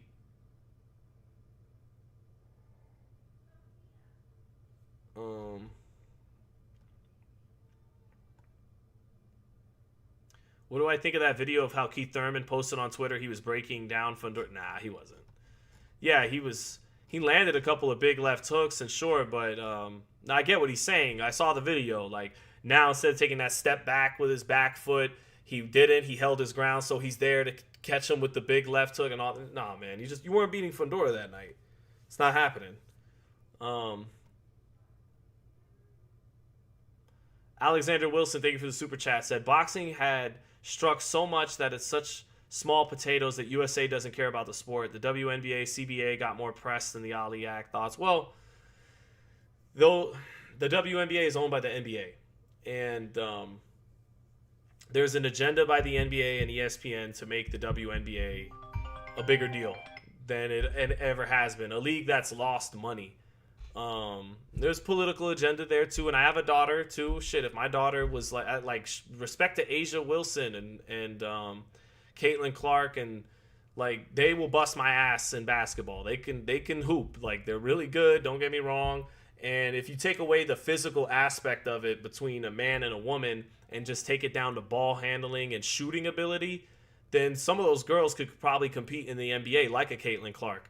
But obviously biology's a real freaking thing, and that's why people that know ball even better than me or whatever would explain that the WNBA team might lose to a high school team. I think even Candace Parker has said that. So, let's keep it real there. There's a little bit of that political agenda to push the WNBA, but there's also the economic agenda of the NBA, which has deals with all the major networks and is saying, we want you to cover this. We want you to give this shine too, because we own this property. So you gotta be honest about those dynamics when it comes to why the WNBA would get more coverage than boxing. And then the most powerful entities in boxing, which in terms of economic and political and media respects, are the Saudis and TKO. They're the ones trying to pass it. So they're not going to tell their friends in the media and in the major outlets, like, hey, cover this, give it heat, No, it's not going to happen. And so there you go. And very little people in this country pay attention to what's going on in boxing in the first place. So trying to get them to pay attention about paperwork and bills being passed or not being passed and amendments to government acts, and oh man, it's tough to get people to pay attention to that about shit that really matters, let alone a sport that very few people follow anymore consistently in the United States. So on top of that, and on top of the most powerful people in the sport and in the business right now are advocating for it to be passed, why would they tell their friends in the mainstream media to cover it? So, which even if they did, very few people are going to pay attention to outside of the boxing sphere anyways. I mean, shit, it's hard to get people in the boxing sphere to care about it, let alone outside of it. It's a very small sphere. So, yeah, that's the best answer I got for that, Alexander Wilson. Thank you, brother. Who wins, Conor Benn or Jin Sasaki? I think Conor Benn. Did I see Tim Bradley's take on Boots? I did. Tim is always great. Love Tim. And I definitely pay attention to the psychological breakdown that Tim had in the press conference, and